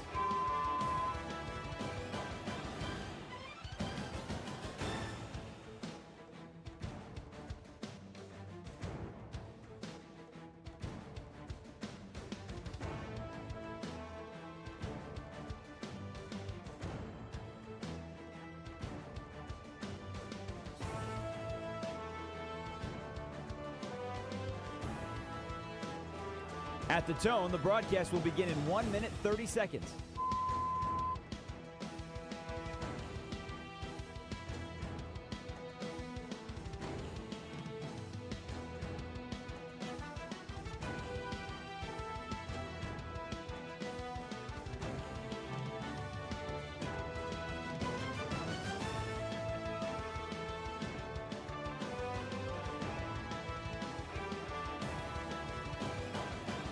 At the tone, the broadcast will begin in 1 minute.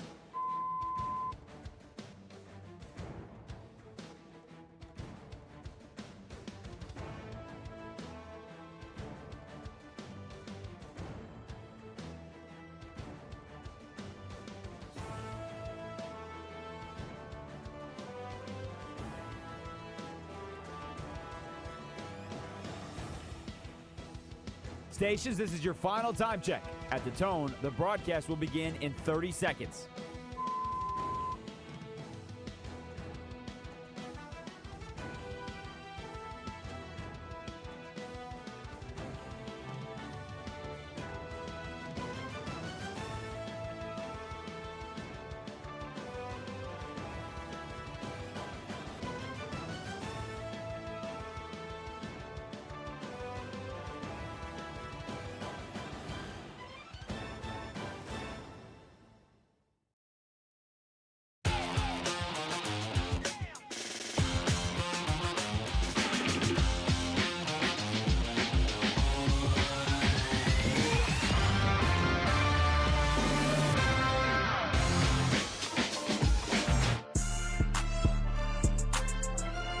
Westwood One Sports presents Lynnell Willingham. Let's do it. Westwood One Sports continues with the youngest in charge, Lynnell Willingham.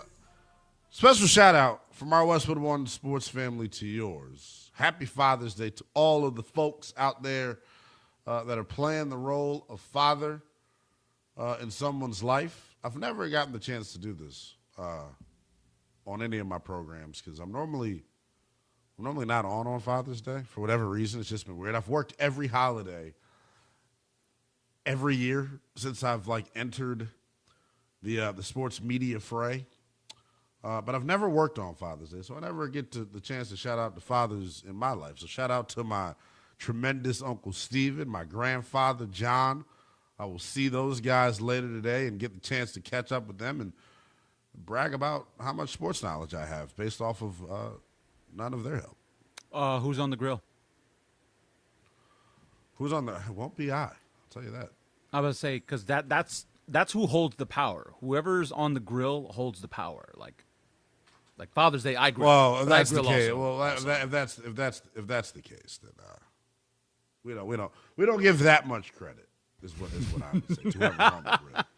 Being on the grill is you on the grill because your back is big. You're on the grill because you know what you're doing, not because you know. Yeah, it's one reason I'm trying to unbig the back as well. I was about to say it's Father's Day, so I'm assuming the women will be on the grill. I'm assuming that's how that works. Unfortunately not. You would think a little bit of chivalry around here.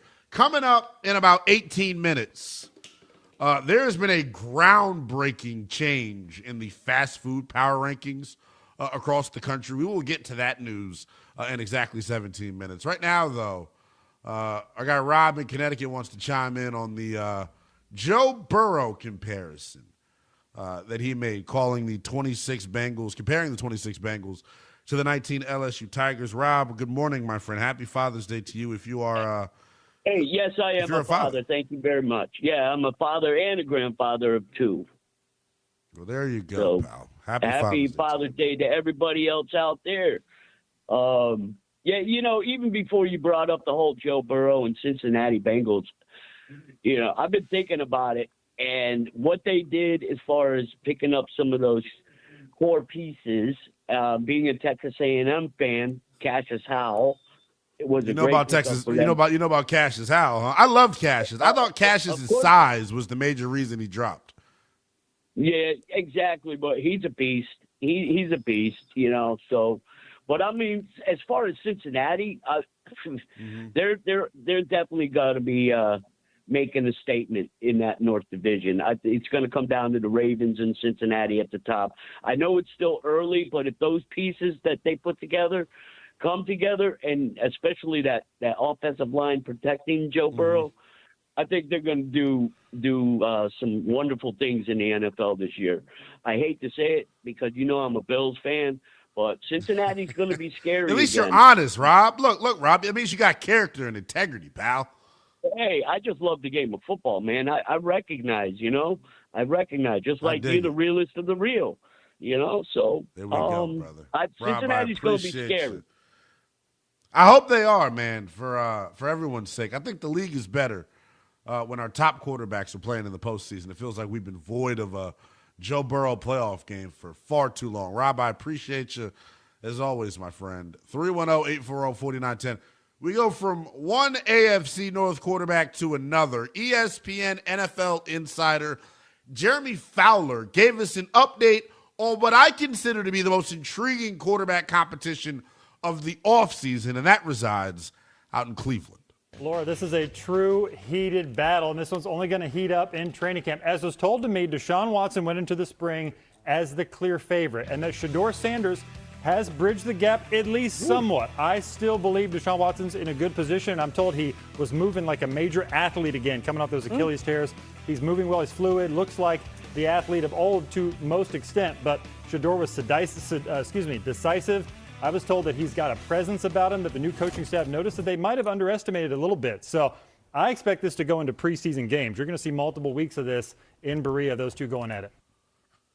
Oh, wait. There's a certain somebody on the national airwaves that's been hooting and hollering for months now that this competition was actually a competition. Yeah, about time I get the credit I deserve. Oh, my goodness. Look, we will not – I spared you by not referencing Odell Beckham. Giant fans out there, Carlos, are posting Odell Beckham workout footage on social media. Can you tell that it's the end of June? Can you tell? I don't care. You shouldn't care. Don't care whatsoever. Well, He'll be lucky if he gets a roster spot. I think he'll make the – I think he's going to be your wide receiver one for week one. I think it's going to be him, Darius Slayton, and Malachi Fields. That'll be the trio that you all – because Malik Neighbors is probably going to start on pup because he's a puppy. And not a more like a before So Carlos. what's up? First round draft pick for Malik Neighbors. Make it happen. If me and you were in power, I'm sure it would happen. You would the fact that you even said that, you now should have your Giant fan card revoked from you.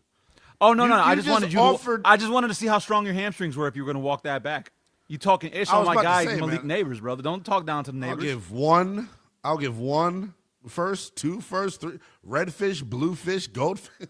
I give it all. You just a hater. There, I win. Well, 100%, and I'm a professional hitter at that. The quarterback competition in Cleveland, though, I think it's exhausting to continue to try to defend Shedeur Sanders because a lot of you out there hate him regardless of what he's accomplished in the NFL or what he accomplished in college. Let's go back to last year for a hot second because most people are probably thinking, well, the kid started 8 games. He completed 56% of his passes, 7 touchdowns to 10 picks. He was sacked 23 times. Lynnell, why would Cleveland be interested in him being a starter? I say it every time we talk about the Browns. There is no NFL team this offseason that did a better job improving the supporting cast around the quarterback than the Cleveland Browns. When you look at what they did, revamping their offensive line, when you look at what they did, revamping the skill group, the Cleveland Browns have had as good of an offseason as anybody. Bringing in Elgton Jenkins, bringing in Zion Johnson, who they gave a big free agent contract to from the LA Chargers. The trade that they made up front along the offensive line to acquire Titus Howard. They have revamped this skill group. They've revamped this offensive line. Last year, to me, the quarterback situation, the infrastructure around the quarterback was so poor in Cleveland that you couldn't possibly get a fair evaluation on what the guys were. Now, all of a sudden, you've got a really good starting 5. Spencer Fano, who you drafted in round 1, Zion Johnson, Elgton Jenkins, Tevin Jenkins, and Titus Howard. Then you got Dawan Jones off the bench. Then you got Parker Brailsford off the bench. Then you got Kendrick Green off the bench. I say all that to say this, not that I'm trying to sit here and just flex that I know Brown's offensive linemen. The point is that they have gotten better, guys.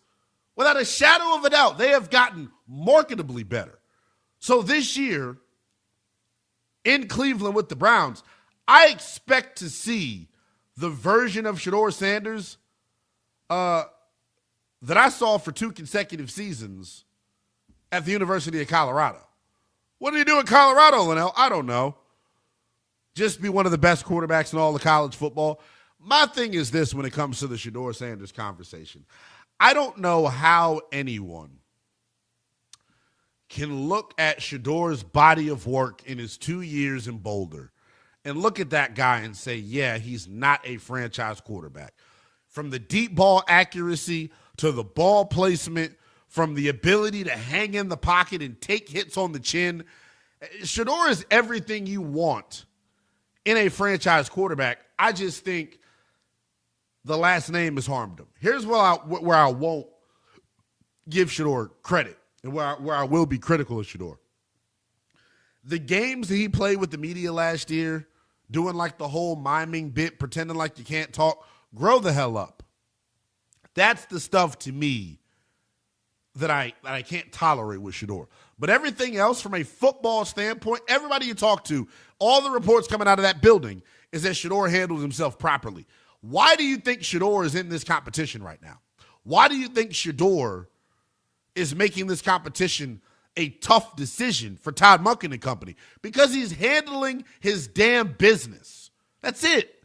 And when you put a supporting cast around Shedeur, when you provide him protection in time to throw the football, and then weapons on the perimeter, Shedeur's got the opportunity, just simply based off of the accuracy. When it's all said and done, when he is playing at his best, this is a guy that I think can be a top 10, top 12 to 15 quarterback, rather, in the National Football League. I think that's the type of talent he has. When it's all clicking, I can see him being 11th, 12th, 13th best quarterback in football. From the neck up with Shedeur, right, in terms of calling the protections, setting the protections, being able to check out of plays and things of that nature, that's the next piece of his maturation that I want to see. That's the next thing I want to hear coming out of Berea, Ohio, is that Shedeur's got a stranglehold on the offense. Shedeur is lining guys up properly, kicking dudes out of the huddle for not running right routes, things of that nature, man. But I will say this. If you are Shedeur Sanders and you can't beat out Deshaun Watson, who had his talents left on a massage table years ago, if you can't beat out that guy, you probably aren't an NFL quarterback, son. Honestly. And it's Father's Day, right? Dion, the father of Shedeur, I think is a tremendous dad. Love how involved he is in his kids' lives. I love the fact that, he has been with them every step of the way. Some people are going to bitch and moan about it. I think it's a telltale sign of having a good father. As far as Deshaun Watson is concerned, though, and I don't want to spend a whole lot of time on him because I've been pretty straightforward about how I feel about him and his behaviors off the field. His fall from grace, talking about Deshaun Watson, is probably going to go down as the greatest demise that we've ever seen from a starting quarterback in the history of the NFL. In 2019, or 2020 rather, his last season in Houston, 4,800 yards, 70% completion percentage, 33 touchdowns and 7 picks. A couple of massages later, now the brother can't even start. It's crazy work what we've seen with one Deshaun Watson. It is, man. It is.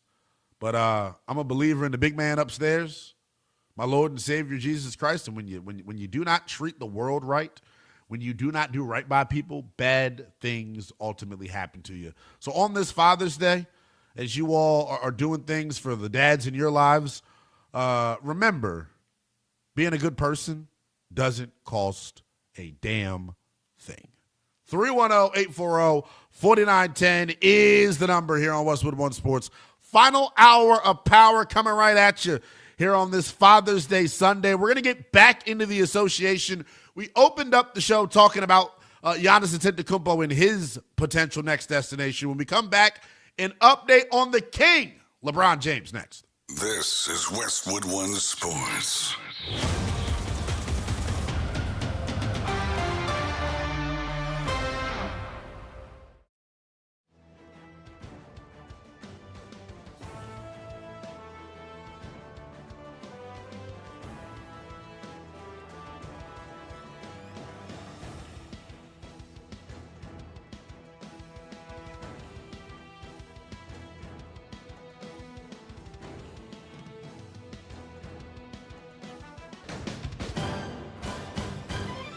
At the tone, the broadcast will begin in 4 minutes, 30 seconds.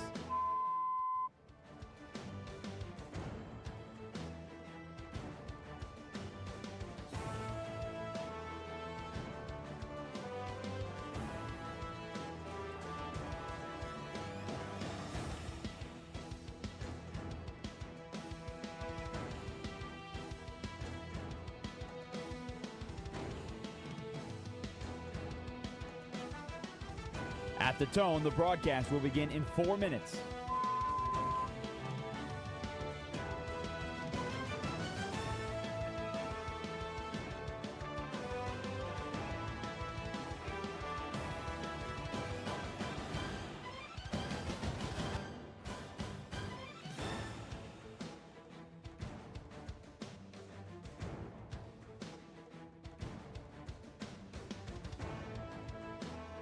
At the tone, the broadcast will begin in 3 minutes and 30 seconds.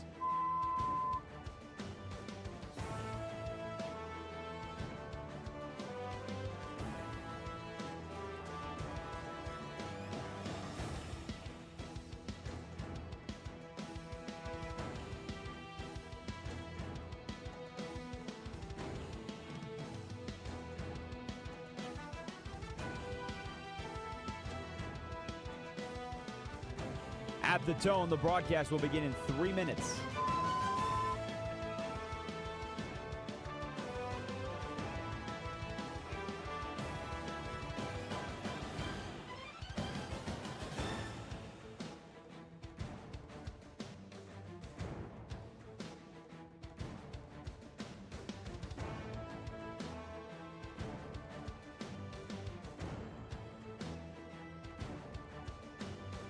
At the tone, the broadcast will begin in 2 minutes, 30 seconds.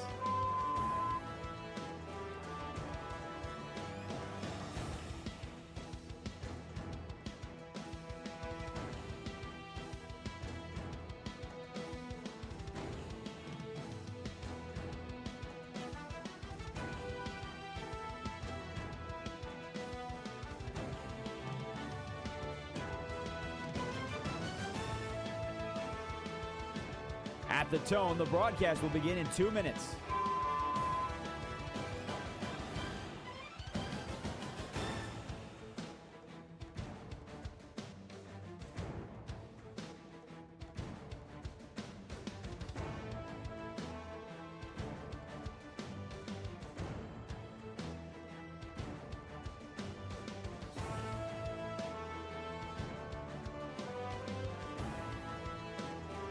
At the tone, the broadcast will begin in 1 minute, 30 seconds.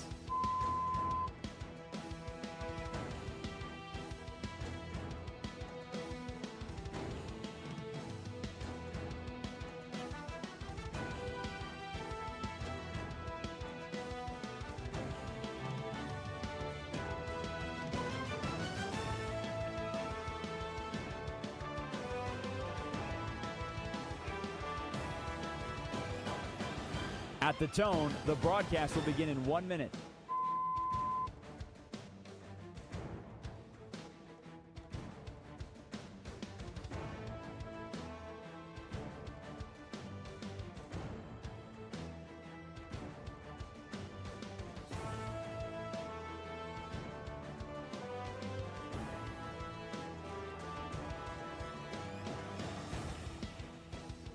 Stations, this is your final time check. At the tone, the broadcast will begin in 30 seconds.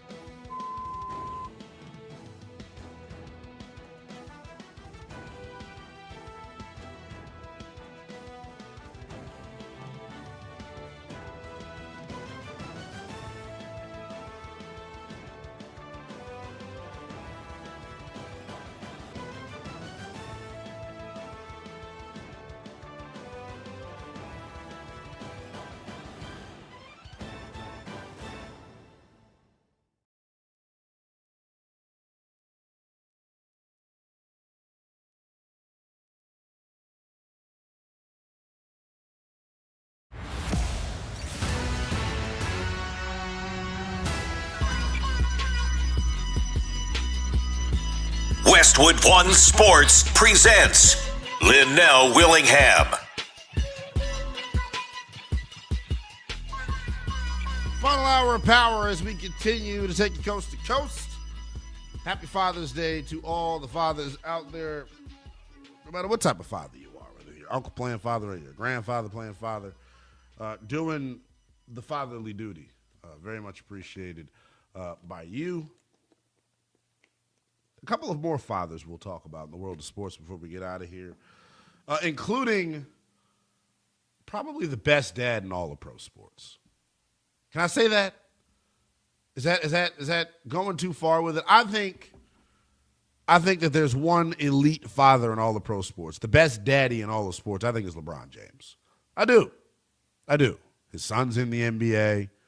I know some of you believe that that's strictly based off of him being his son. It's not the case, you hater.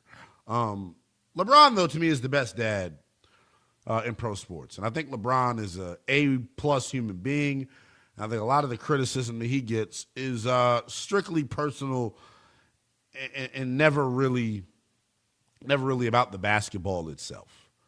Speaking of LeBron James, though, his future in Los Angeles with the Lakers, outside of the Giannis deal, LeBron's future in Los Angeles with the Lakers is probably the biggest offseason storyline in the entire NBA. There are a lot of questions about whether or not there are a lot of questions about whether or not LeBron will even come back with the Los Angeles Lakers, or will he call it a career ultimately? That's the decision that has to be weighed. Will LeBron come back for year 23 in the association? That is the big question.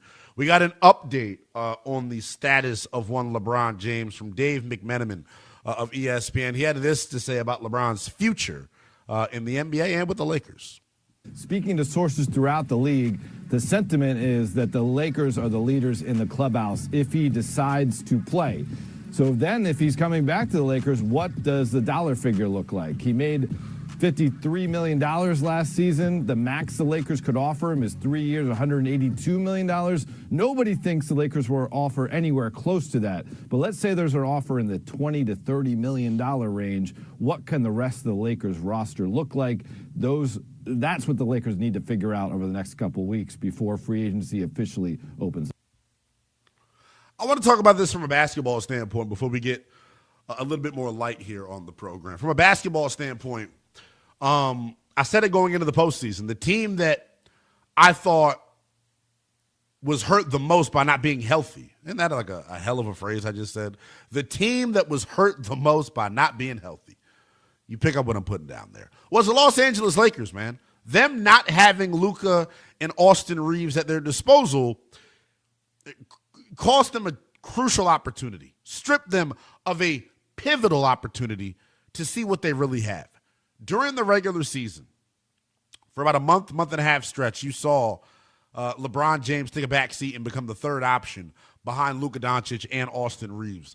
The productivity of LeBron went down, but the success of the Lakers ultimately went up. He was a better defender. He was a better rebounder, all because he wasn't challenged with shouldering the offensive load. What I think the Lakers screwed up with, they looked good during that time period, by the way. Picked up wins over the Nuggets, picked up wins, I believe they picked up a win over San Antonio, picked up wins against key contenders in the Western Conference. The sample size that they got with those three together, with LeBron being the third option, was enticing enough that they're considering bringing LeBron James back for his 23rd season. But as McMenamin just told you, the dollar figure in which LeBron agrees to is going to be huge. The biggest need for LA and what they should be doing from a roster building standpoint, you have Luka Doncic.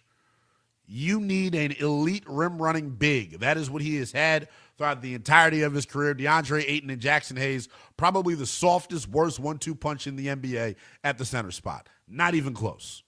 Not even close. So they need a rim running big. They need switchable wings. In today's day and age where, wings are so important and positional size on the wing and the ability to shoot the three is so important. The Lakers don't have it. The Lakers simply don't have it. So, yeah, bringing back LeBron is fine. What are you going to do with the rest of the roster is my big question when it comes to the Los Angeles Lakers. I want to open up the phones on this, though. Not on LeBron James, but on this. What I said before we started. 310-840-4910. I think LeBron James is the best dad in all of pro sports. If you had to give one vote to the best pro sports father, who would it be? 310-840-4910 is the number. In light of Father's Day as well, we are going to go to the phones. I got Mike is in Chicago, been wanting to chime in on Father's Day foods. Mike, what you got, man? Let's see. Father's Day father would be Jalen Brunson's. Wait. No questions asked. Jalen was raised. Whose father is Jalen Brunson? He's a New York Knicks assistant coach that used to play with the Knicks. Oh, Rick Brunson. I got you. Rick Brunson. Rick Brunson is who you're referring to. Jalen's father, without a doubt. I saw Jalen play. Okay, I got you. I didn't hear you. My bad, buddy. My wife works there. Now, as far as you're missing on a good meal today. I got on the grill 2 New York strips with salmon, chicken breasts, 2 zucchinis, baked potatoes. Damn, hold on, brother. Can I stop you for a second? Let let me send you my Apple Pay, brother. Brother got strip steak, salmon, chicken. Either send me the Cash App or share your food stamps with me, brother. One of the two. What, you can send me the Cash App. I'll take care of you. You deserve it. No, man, I'm just joshing around with you, man. You're the only sports person I will listen to in my car on my Sirius radio that's on the air. The rest of them, I mean, I can't stand these on Fox. They talk about themselves like there's no tomorrow. And they also cover me. Right. Plus, they only cover one sport, the No Fun League, and that's all they cover. You are diverse. I feel that, pal. In more ways than one. I feel that, pal. I feel that, my man. I appreciate the kind words. Happy Father's Day to you, and I hope you enjoy the strip steak, the salmon, and the chicken, brother. Hope to hear from you soon, I'm man. actually pulling up at my daughter's house right now. So. Well, there we go, man. Shout out to our guy Mike in Chicago. 310-840-4910. The best fathers in pro sports. So Antonio Freeman, I see, is being brought up in the chat. I am not sure, and I don't want to speak on this. Carlos, you remember the caller that we had yesterday who said he knew Alex Freeman's stepfather. I don't want to seem like a total jerk. Wasn't he like kind of alluding to the fact that like Antonio Freeman that basically Antonio Alex Freeman really he didn't really raise him. Like, if anything, he should have like co-dads in terms of Alex Freeman's biological father being Antonio Freeman and the stepfather, which I didn't catch the name. And I wasn't even I think he said Brock, something like that. It's funny, but the caller that we had actually there. But no, if we're talking about the best fathers in pro sports, I do think it's a fascinating conversation here on Father's Day in particular. I know who I'm not going to choose, Michael Jordan. That is not one of the best fathers in all of pro sports. Depending on how appropriate you think spankings are, Adrian Peterson may be up there. Child's got to have discipline. As one of your best. Look, man, that's what I'm saying, man. The leather builds character is what I tell people. That's what people don't understand. Leather builds character. Best fathers in all of pro sports. 310-840-4910.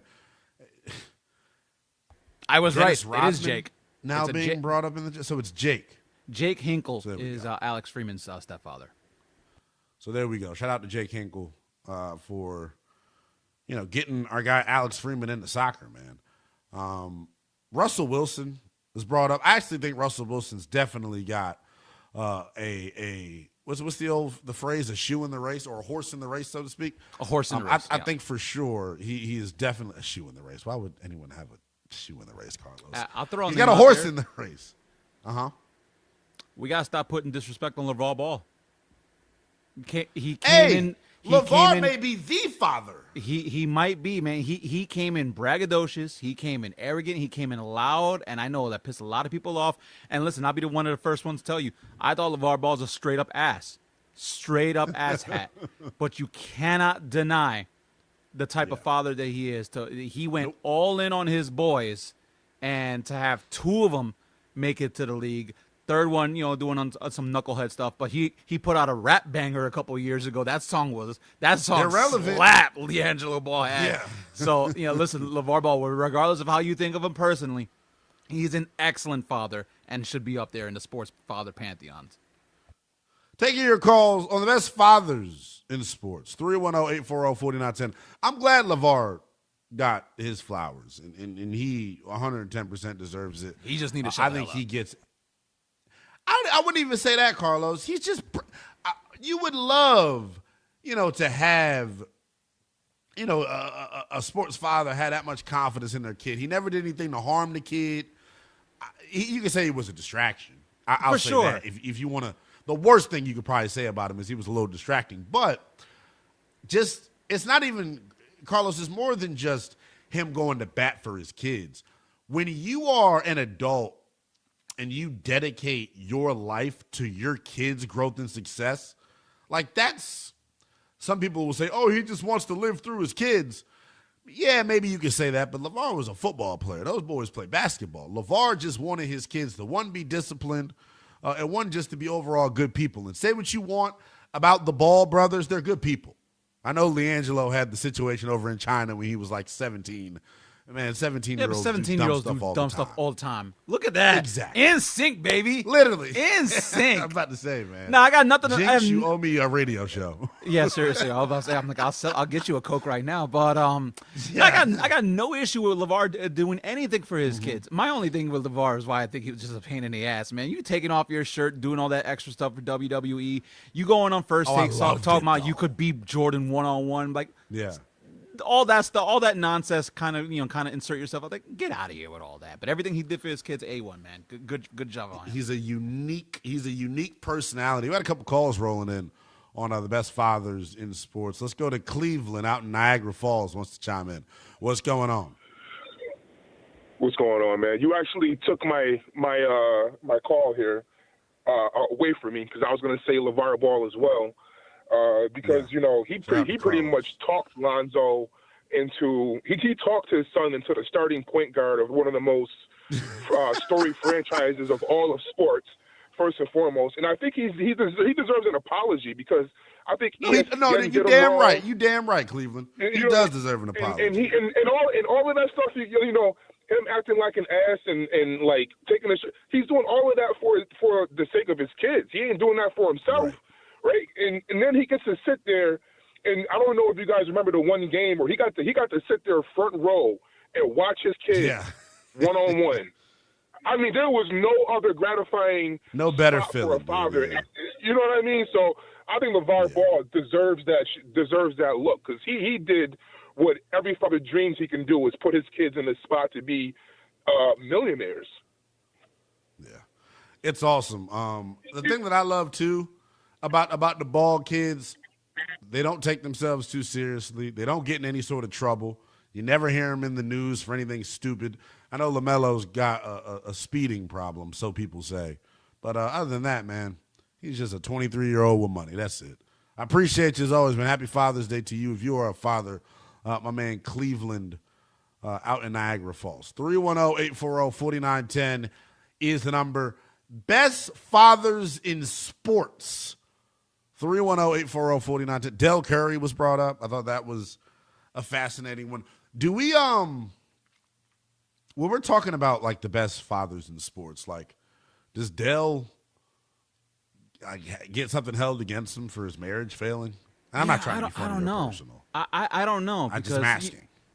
But it's a legitimate question because it's the kind of same thing with Antonio Freeman and Alex Freeman. I mean, like Alex Freeman got raised essentially with two dads. He had the stepfather who was apparently he was a big soccer fan and kind of introduced soccer into Alex Freeman's life. So like, yeah, I don't know if you can kind of hold him against him, but Del Curry was a huge part of Steph and Seth's life, regardless. So I don't think it should.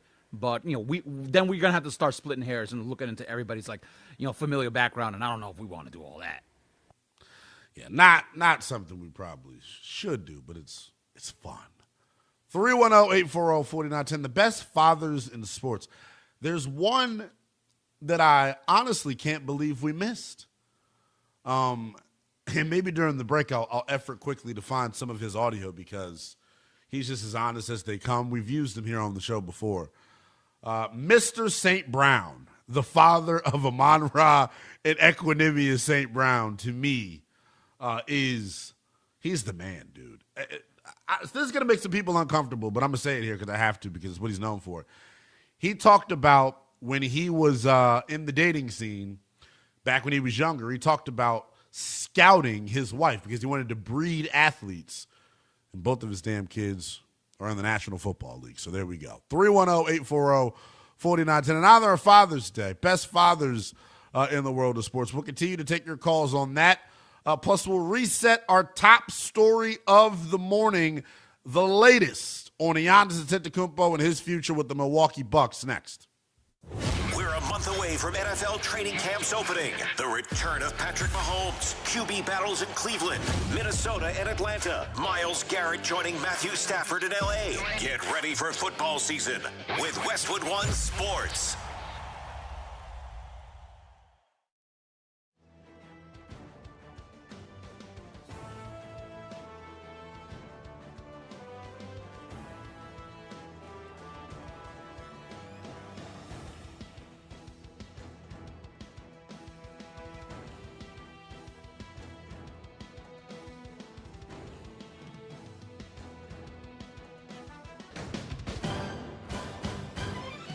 At the tone, the broadcast will begin in 4 minutes, 30 seconds.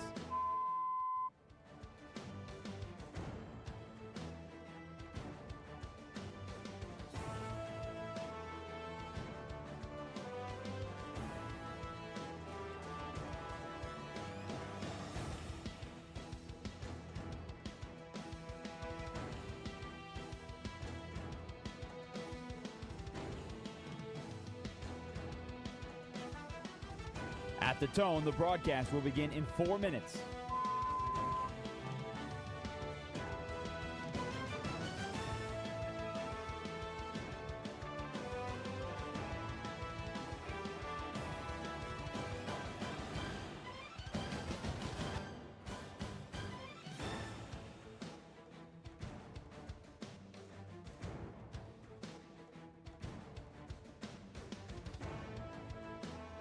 At the tone, the broadcast will begin in 3 minutes and 30 seconds.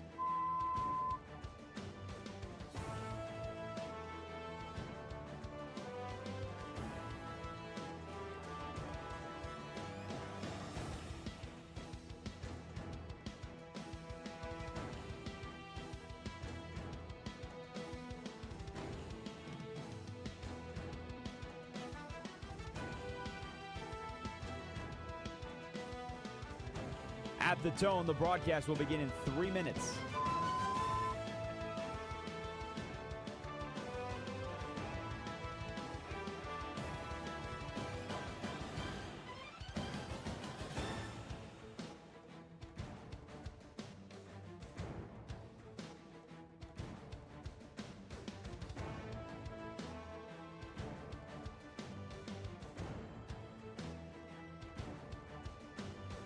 At the tone, the broadcast will begin in 2 minutes, 30 seconds.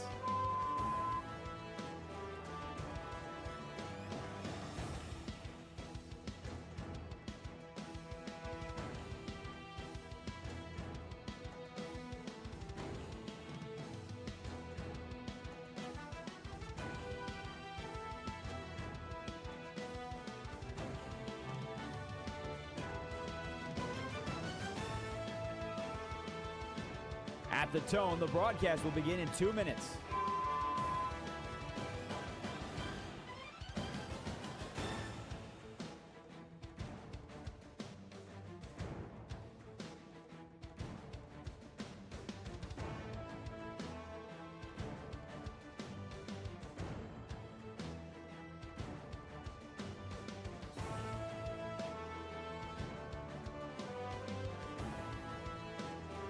At the tone, the broadcast will begin in 1 minute, 30 seconds.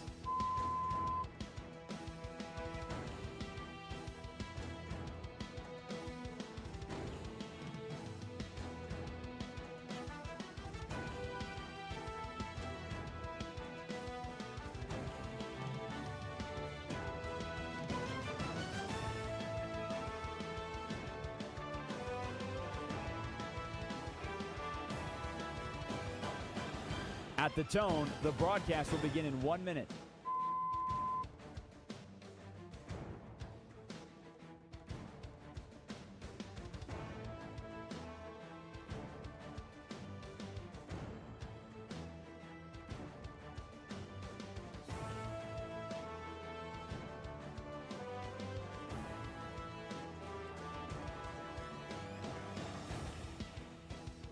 Stations, this is your final time check. At the tone, the broadcast will begin in 30 seconds.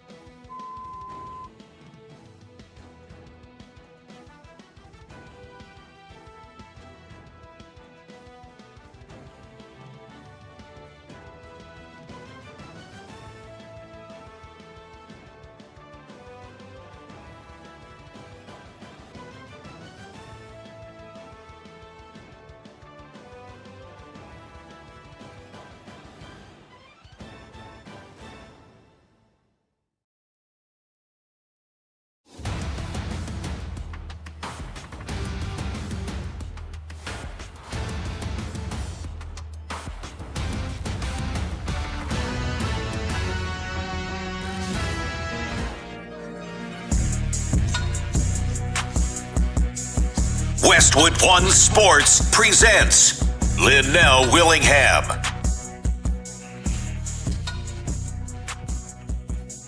Party continues as we continue rocking out with you, taking you coast to coast here on Sunday Morning Sports with the youngest in charge, Lynnell Willingham.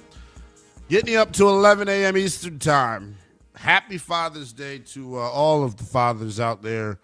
Hopefully you're like our guy in Michigan who had, what did he say? He had salmon, he had a strip steak, he had chicken. Yeah, what a lineup. Either he's got a tremendous job or a good food stamp per month limit. So either way, I'm in. That is damn good. Either way, I'm all in, man. By the way, never mind. 310-840-4910 is the number. It was an EBT joke somewhere in there, and I just went right over my head. Only you and I would have gotten it either. Yeah, I'm about to say probably only. Who are the best fathers, man, in all the pro sports, man? 310-840-4910. I feel like we've had a lot of tremendous nominees. Carlos, I'll be honest, brother. Your answer, and I was coming to it shortly. There's no way a Giants fan is thinking that far ahead of me. I was coming to it. Yeah, eventually. we already finished the test. LeVar Ball, he's my one seed. He's got to be on the Rushmore, man, for sure. He's got to be on the Mount Rushmore, and it's crazy. Our guy Andrew asked me, are we going to do a Super Six-Pack? And I told him, nah, we'll hold off on it. The Super Six-Pack was just sitting right there on the cutting room floor for us. Oh, it really the top was. 6 fathers in all the sports. Man, that's a bad job by me. Too, man. Shout out to Andrew for having all the brilliant ideas. I see a couple of your calls lined up. We'll get to you here in a second. There's a father in sports that a couple of fathers in sports from the NFL that we did not talk about. I love when a father's good and then their kid's good. Shout out to Joey Porter, man. Joey Porter's kid's a dog. And Joey Porter was a dog for the Pittsburgh Steelers. So shout out to them. We'll see if you all can jog my memory here on the phones, man, because I feel like I'm forgetting a really, really good answer. Let's go to Bert in Baltimore wanting to check in. Bert, good morning to you. Happy Father's Day if you check that box. Thank you. Yep, I got 3 girls, my man. Happy Father's Day, Carlos, and to your grandpa and uncles that raised you, Lynnell. Yes, indeed. Hey, I appreciate you, my man. Yes, sir. Hey, I was curious. How come you refer to them as the Ball kids? Like when you talk about LeBron and his family, you say the Jameses. Oh, the Ball Boys. Because the Ball Boys just sounds good. Why don't you just call them the Balls?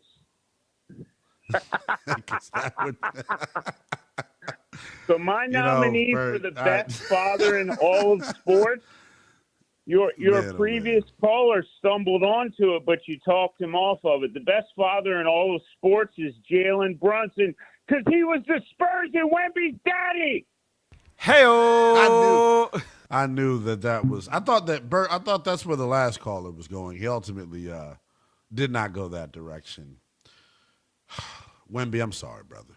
You don't deserve this, man. You don't. Nah, he's got to wear this on a chin for the summer. How many people can reach his chin?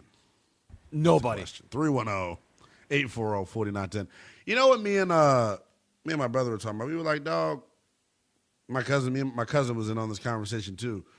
We were like, maybe Wemby's so good because like he's so tall that he can't get any attractive women because of like how tall he is. So like he doesn't have that distraction that some other stars in the NBA may have.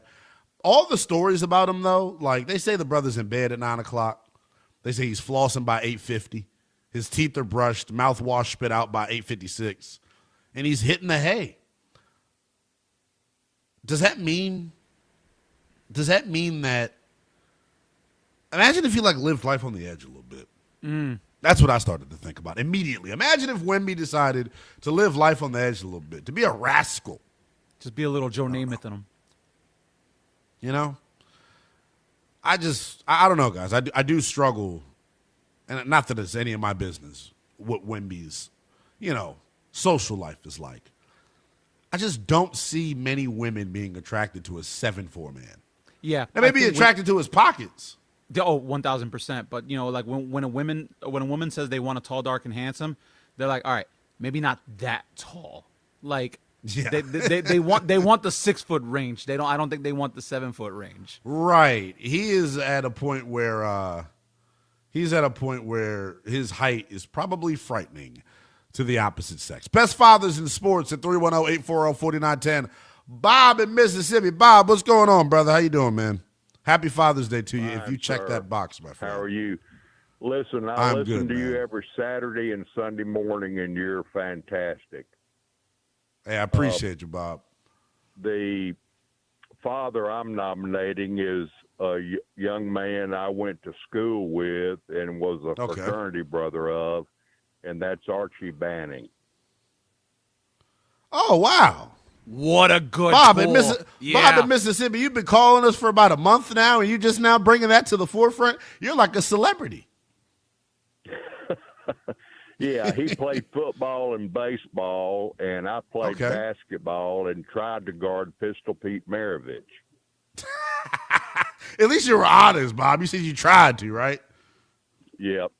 But anyway, Archie has been married to the same lady for over 50 years. They were God bless. college sweethearts. He raised Cooper, Peyton, and Eli, and now his grandson Arch at Texas may win the Heisman this year. What do you think about old Arch, Bob? I think he's probably the most polarizing quarterback that we have going into this college football season. Well, I hope he wins the Heisman. Peyton didn't win when he was at Tennessee, so I hope he wins it. Hopefully he's able to get it done. I'm curious to see how he handles all the scrutiny, and I appreciate the call. I'm glad we did get an Arch Manning reference. Before we know it, it'll be week 0 in college football, guys. That's just how the sports calendar rolls. Is he the guy that's got the most pressure on him this college football season? More than anybody, I would think. Yeah, it's hard for me to think of anybody else right now. Arch Manning definitely got to be him and Lane Kiffin. Straight up. Yeah, straight up. 310-840-4910. Let's go to Chris out in Pennsylvania wanting to check in. Chris, good morning. Happy Father's Day to you. Hey, good morning. Thank you. Thank you very much. The same to you. I wanted to nominate Richard Williams for Serena and Venus. Okay. So we had some people typing his name in the YouTube chat, so that's a good one as well. Okay. Yeah, definitely. I appreciate the call, brother. Oh, man, kept it short and sweet. He gave us nominee and got the hell out of there. Did you ever see the movie with Will Smith? Was it King Richard? No, I've never seen it. Yeah, is it about so I'm not familiar with the Williams story, if I'm being honest. Yeah, I don't know the story too much. Like I know that they were in Compton. They were in that California scene. So a lot of the blue and reds. If you know you know. Yeah. So like Serena and Venus. They came out of a rough area, but Richard Williams was the one who obviously trained them and got them into tennis, and got their nose out of trouble, so to speak. I heard the movie was excellent. I heard it was one of Will Smith's better roles. I mean, he didn't slap anybody in it, so he had to be pretty good. But yeah, I don't know much of his story and why they turned it into a movie, but I just heard good things about it. I was wondering if you had saw it. No, I had not. I've not seen it. Earl Woods brought up, that was the father of Tiger Woods.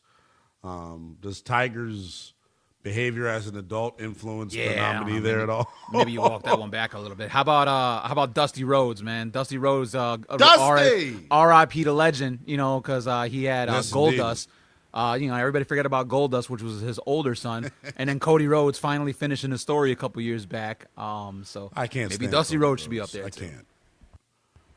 Andrew, you don't know this about me, my friend. I'm an early 2000s wrestling mark, and I follow now just to talk crap about the promotion.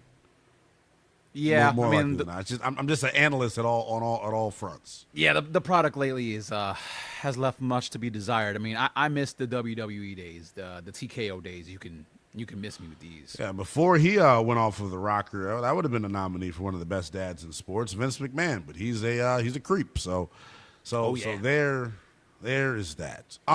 There was something else I wanted to get to in the final segment, and it's a change at the top of the food chain when it comes to the hierarchy of fast food. Before we do that, Susie is in Florida wanting to chime in. Susie, I'm not going to tell you Happy Father's Day. You know what? Unless you're playing the role of father for somebody, I don't know if you're a single mom or not, but Happy Father's Day to you if you check that box, Miss Susie. Thank you. Yeah, I was going to say Archie Manning, too, that the gentleman before me there got that one. So my second choice is Deion Sanders.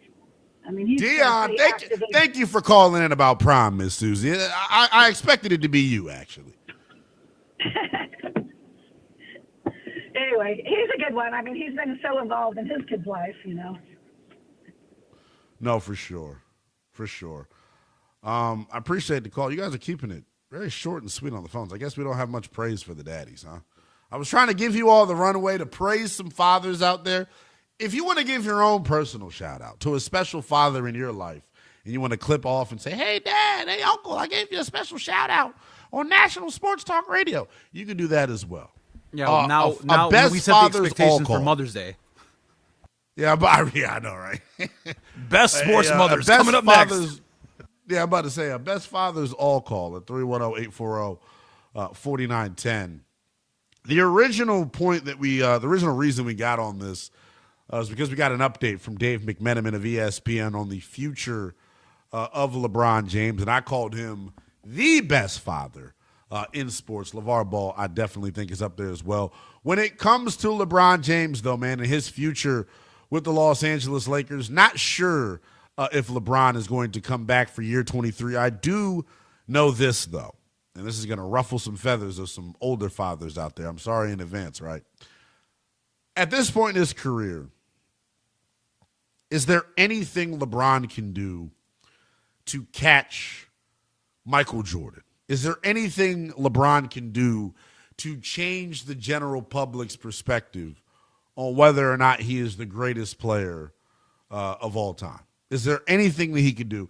To me, hardware in the later stages of his career, I think would help bridge the gap and help push the conversation forward in a way that's more positive for LeBron.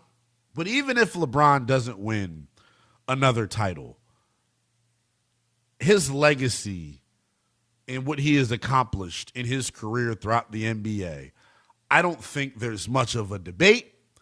I don't think there's much argument needed. He is going to go down, when it's all said and done, as one of the top 3 or 4 basketball players that have ever played in the association. And I give him an extra nod on Father's Day in particular because he doubled as a tremendous father. 310-840-4910 is the number. Let's do this. I've been talking about it and teasing it all show long. I'm a bigger guy, right? I stand at about 6'2". Last time I was at the doctor's, I tipped in at almost 300 pounds. I eat more fast food than I should, so if anyone's opinion matters on fast food, it is mine. Late last week, we had a new number 1 seed in the American fast food rankings, and I'll tell you which establishment has taken over the number 1 spot next. The U.S. men's national team is 2-0 for the first time since 1930. After an historic start, is it too early to dream of America celebrating its 250th birthday with a World Cup trophy? Westwood One Sports.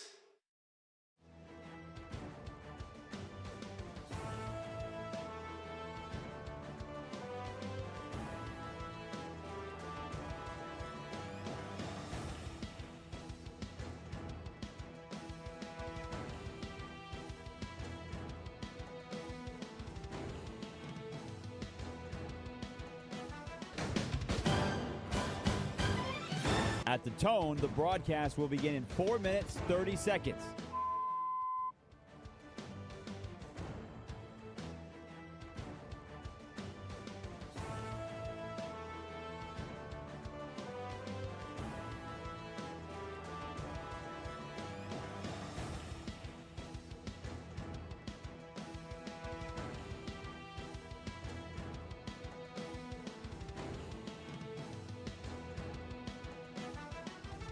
At the tone, the broadcast will begin in 4 minutes.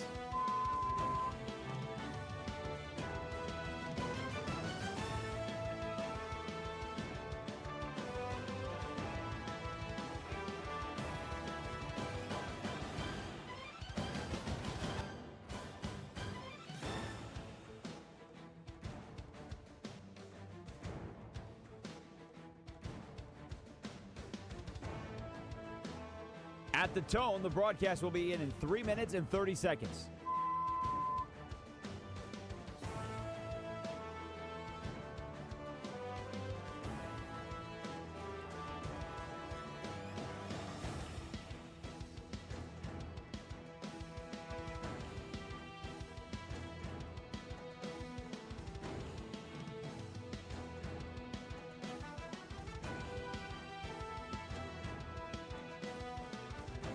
At the tone, the broadcast will begin in 3 minutes.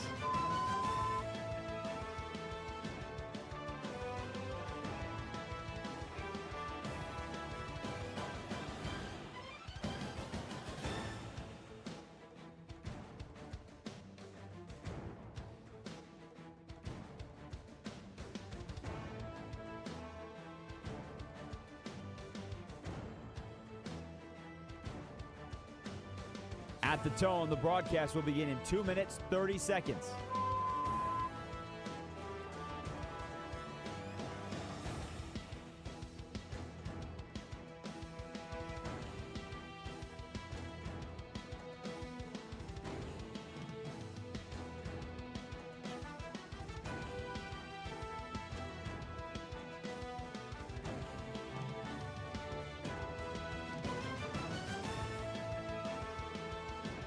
At the tone, the broadcast will begin in 2 minutes.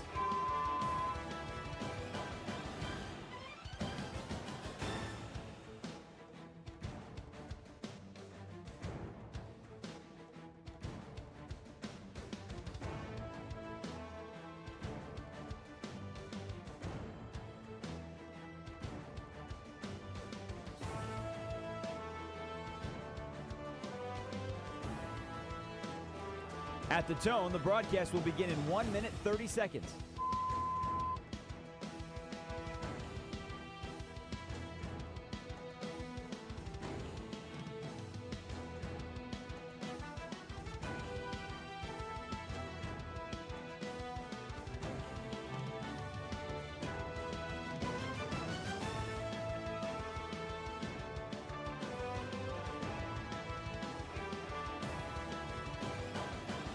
At the tone, the broadcast will begin in 1 minute.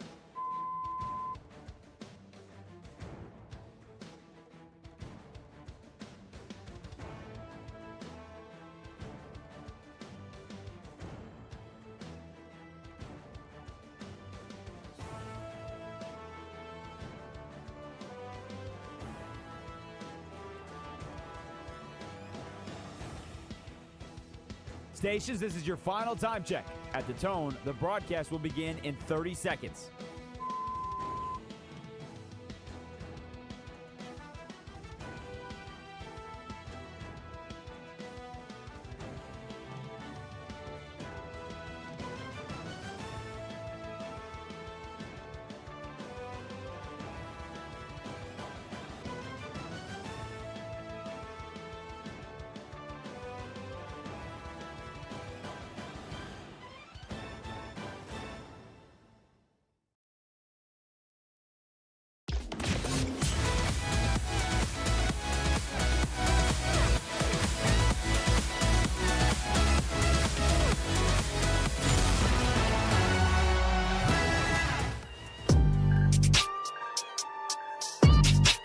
Westwood One Sports presents Lynnell Willingham.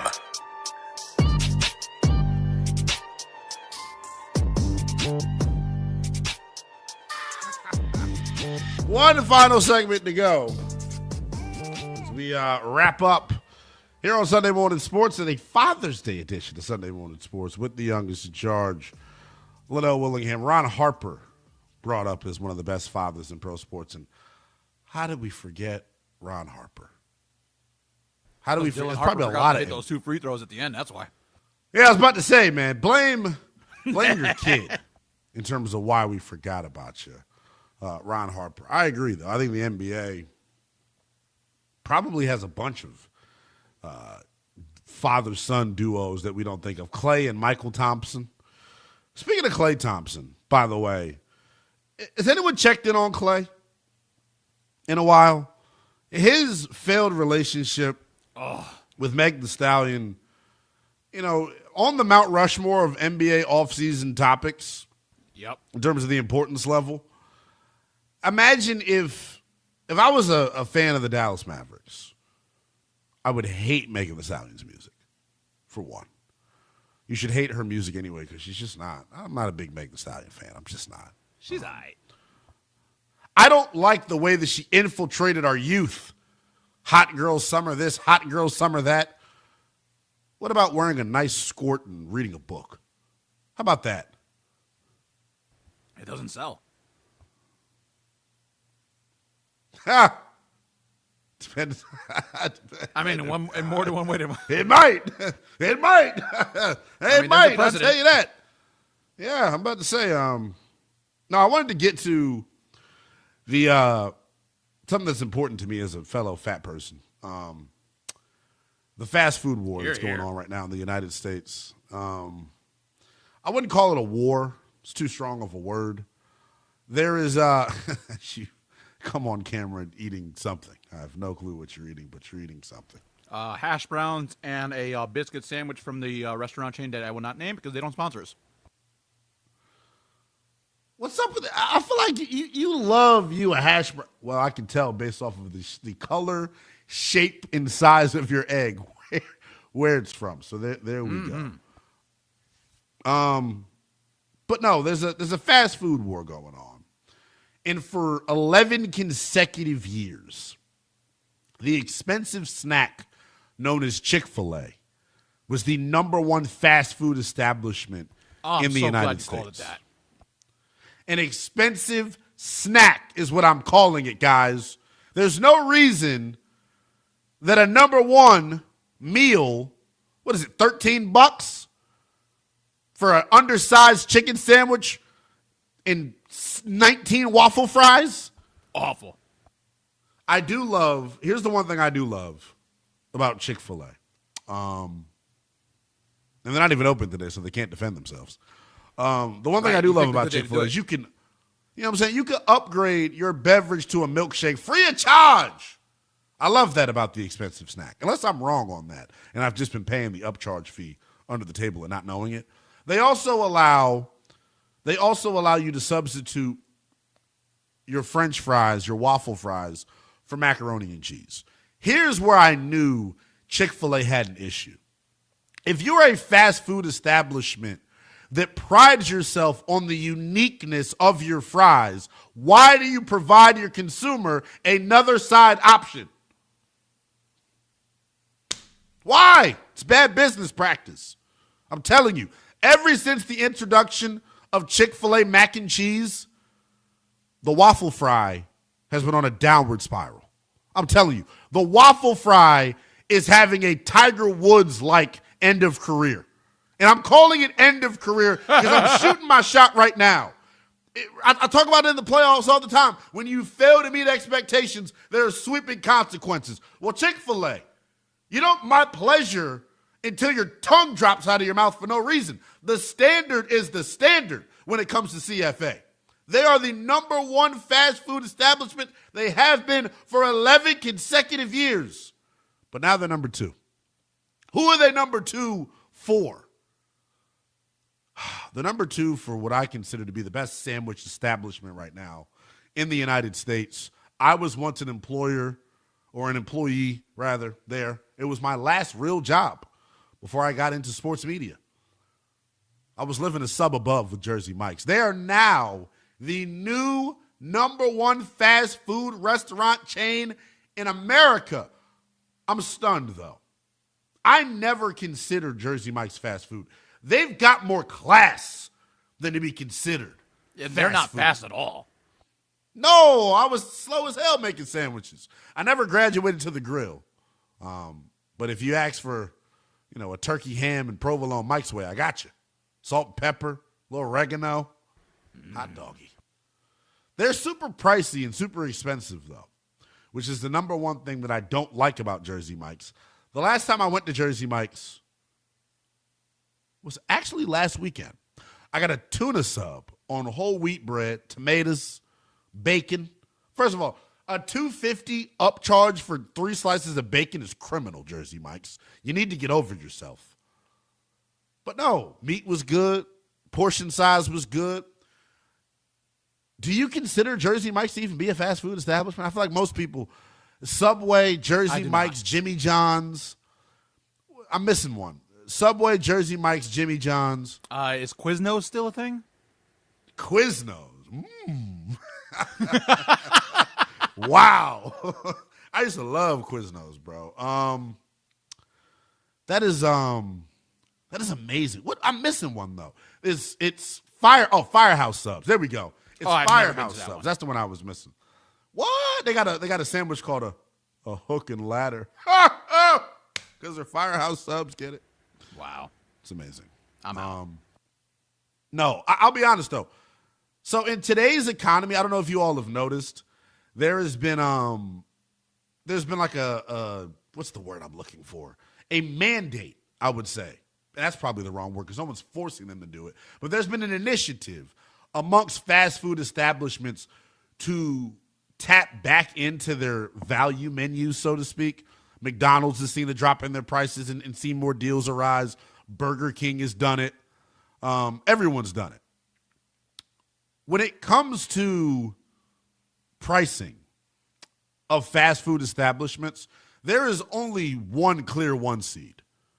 I think Chipotle is the best fast food establishment that exists in the United States. When you talk about bang for your buck, who else is giving you extra starch, extra anything for free? You can go up and ask for extra white rice, and damn it, it's on the bowl artist to determine whether or not there's too much starch for you. So I love me some Chipotle.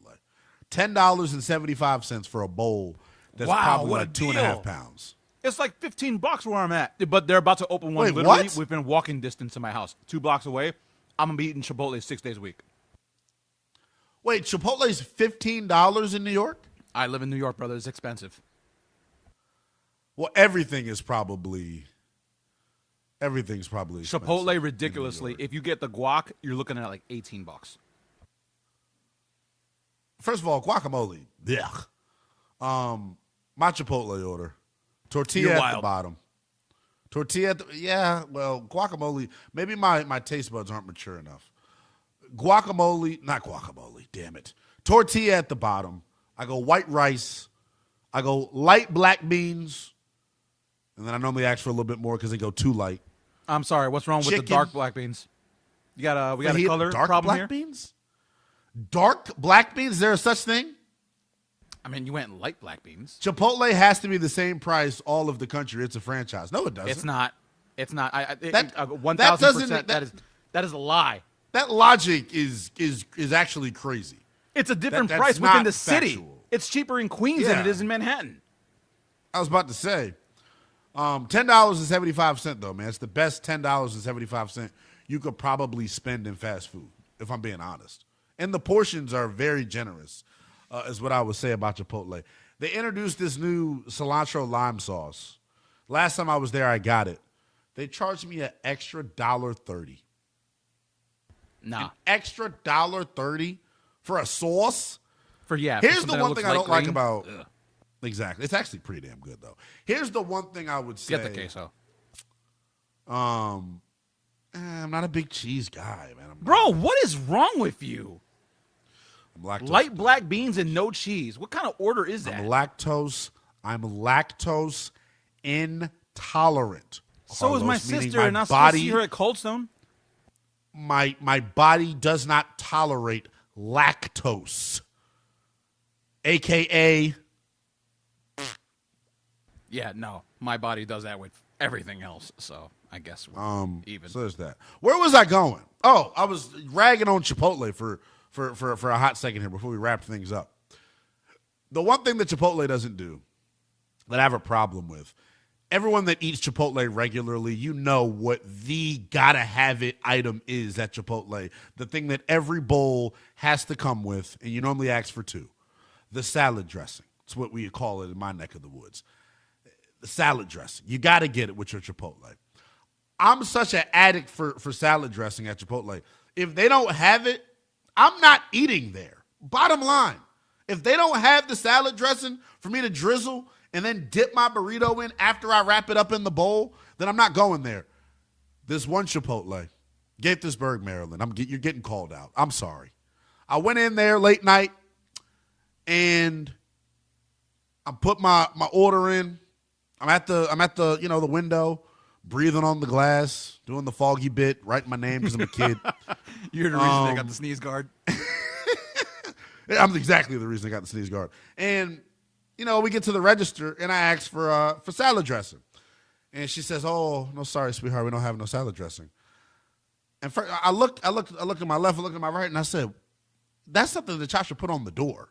And Chipotle's across the country do that. They know it's such a staple with their meals that if they're out of salad dressing, they'll tell you, no salad dressing. I've never Let me had tell it. you when I almost lost it. Let me tell you when I almost lost it. So I'm sitting there thinking like, well, damn, what am I going to do? And I see a DoorDash order being made because they have their regular line and then they have their DoorDash line. These Bamas pulled out a whole crate of salad dressing from the DoorDash line. They said, these are for Dashers only. And at that point, I realized Chipotle, like the rest of the world, is disloyal. That is going to do it, though, for another edition of Sunday Morning Sports, with the youngest in charge, Lynnell Willingham. I appreciate you all being here. Phone lines were awesome per usual. We got something to look forward to here, ladies and gents. Where is Giannis Antetokounmpo going to be playing his basketball next? We'll talk about that, obviously, as we roll throughout the course of the week. Thank you to our guy Carlos with a K. Thank you to our guy Andrew behind the glass. Thank you to all of you participating via the YouTube chat. To all of the fathers out there, happy Father's Day to you. And like I said, none of you took the advantage of doing it, but I am because it's my show. Shout out to my Uncle Steven, best uncle father in the world. Shout out to my grandfather, John, best grandfather in the whole entire world. I will see you follically challenged men a little bit later on. For everybody here at Westwood One Sports, happy Father's Day to you and yours. This is Westwood One Sports.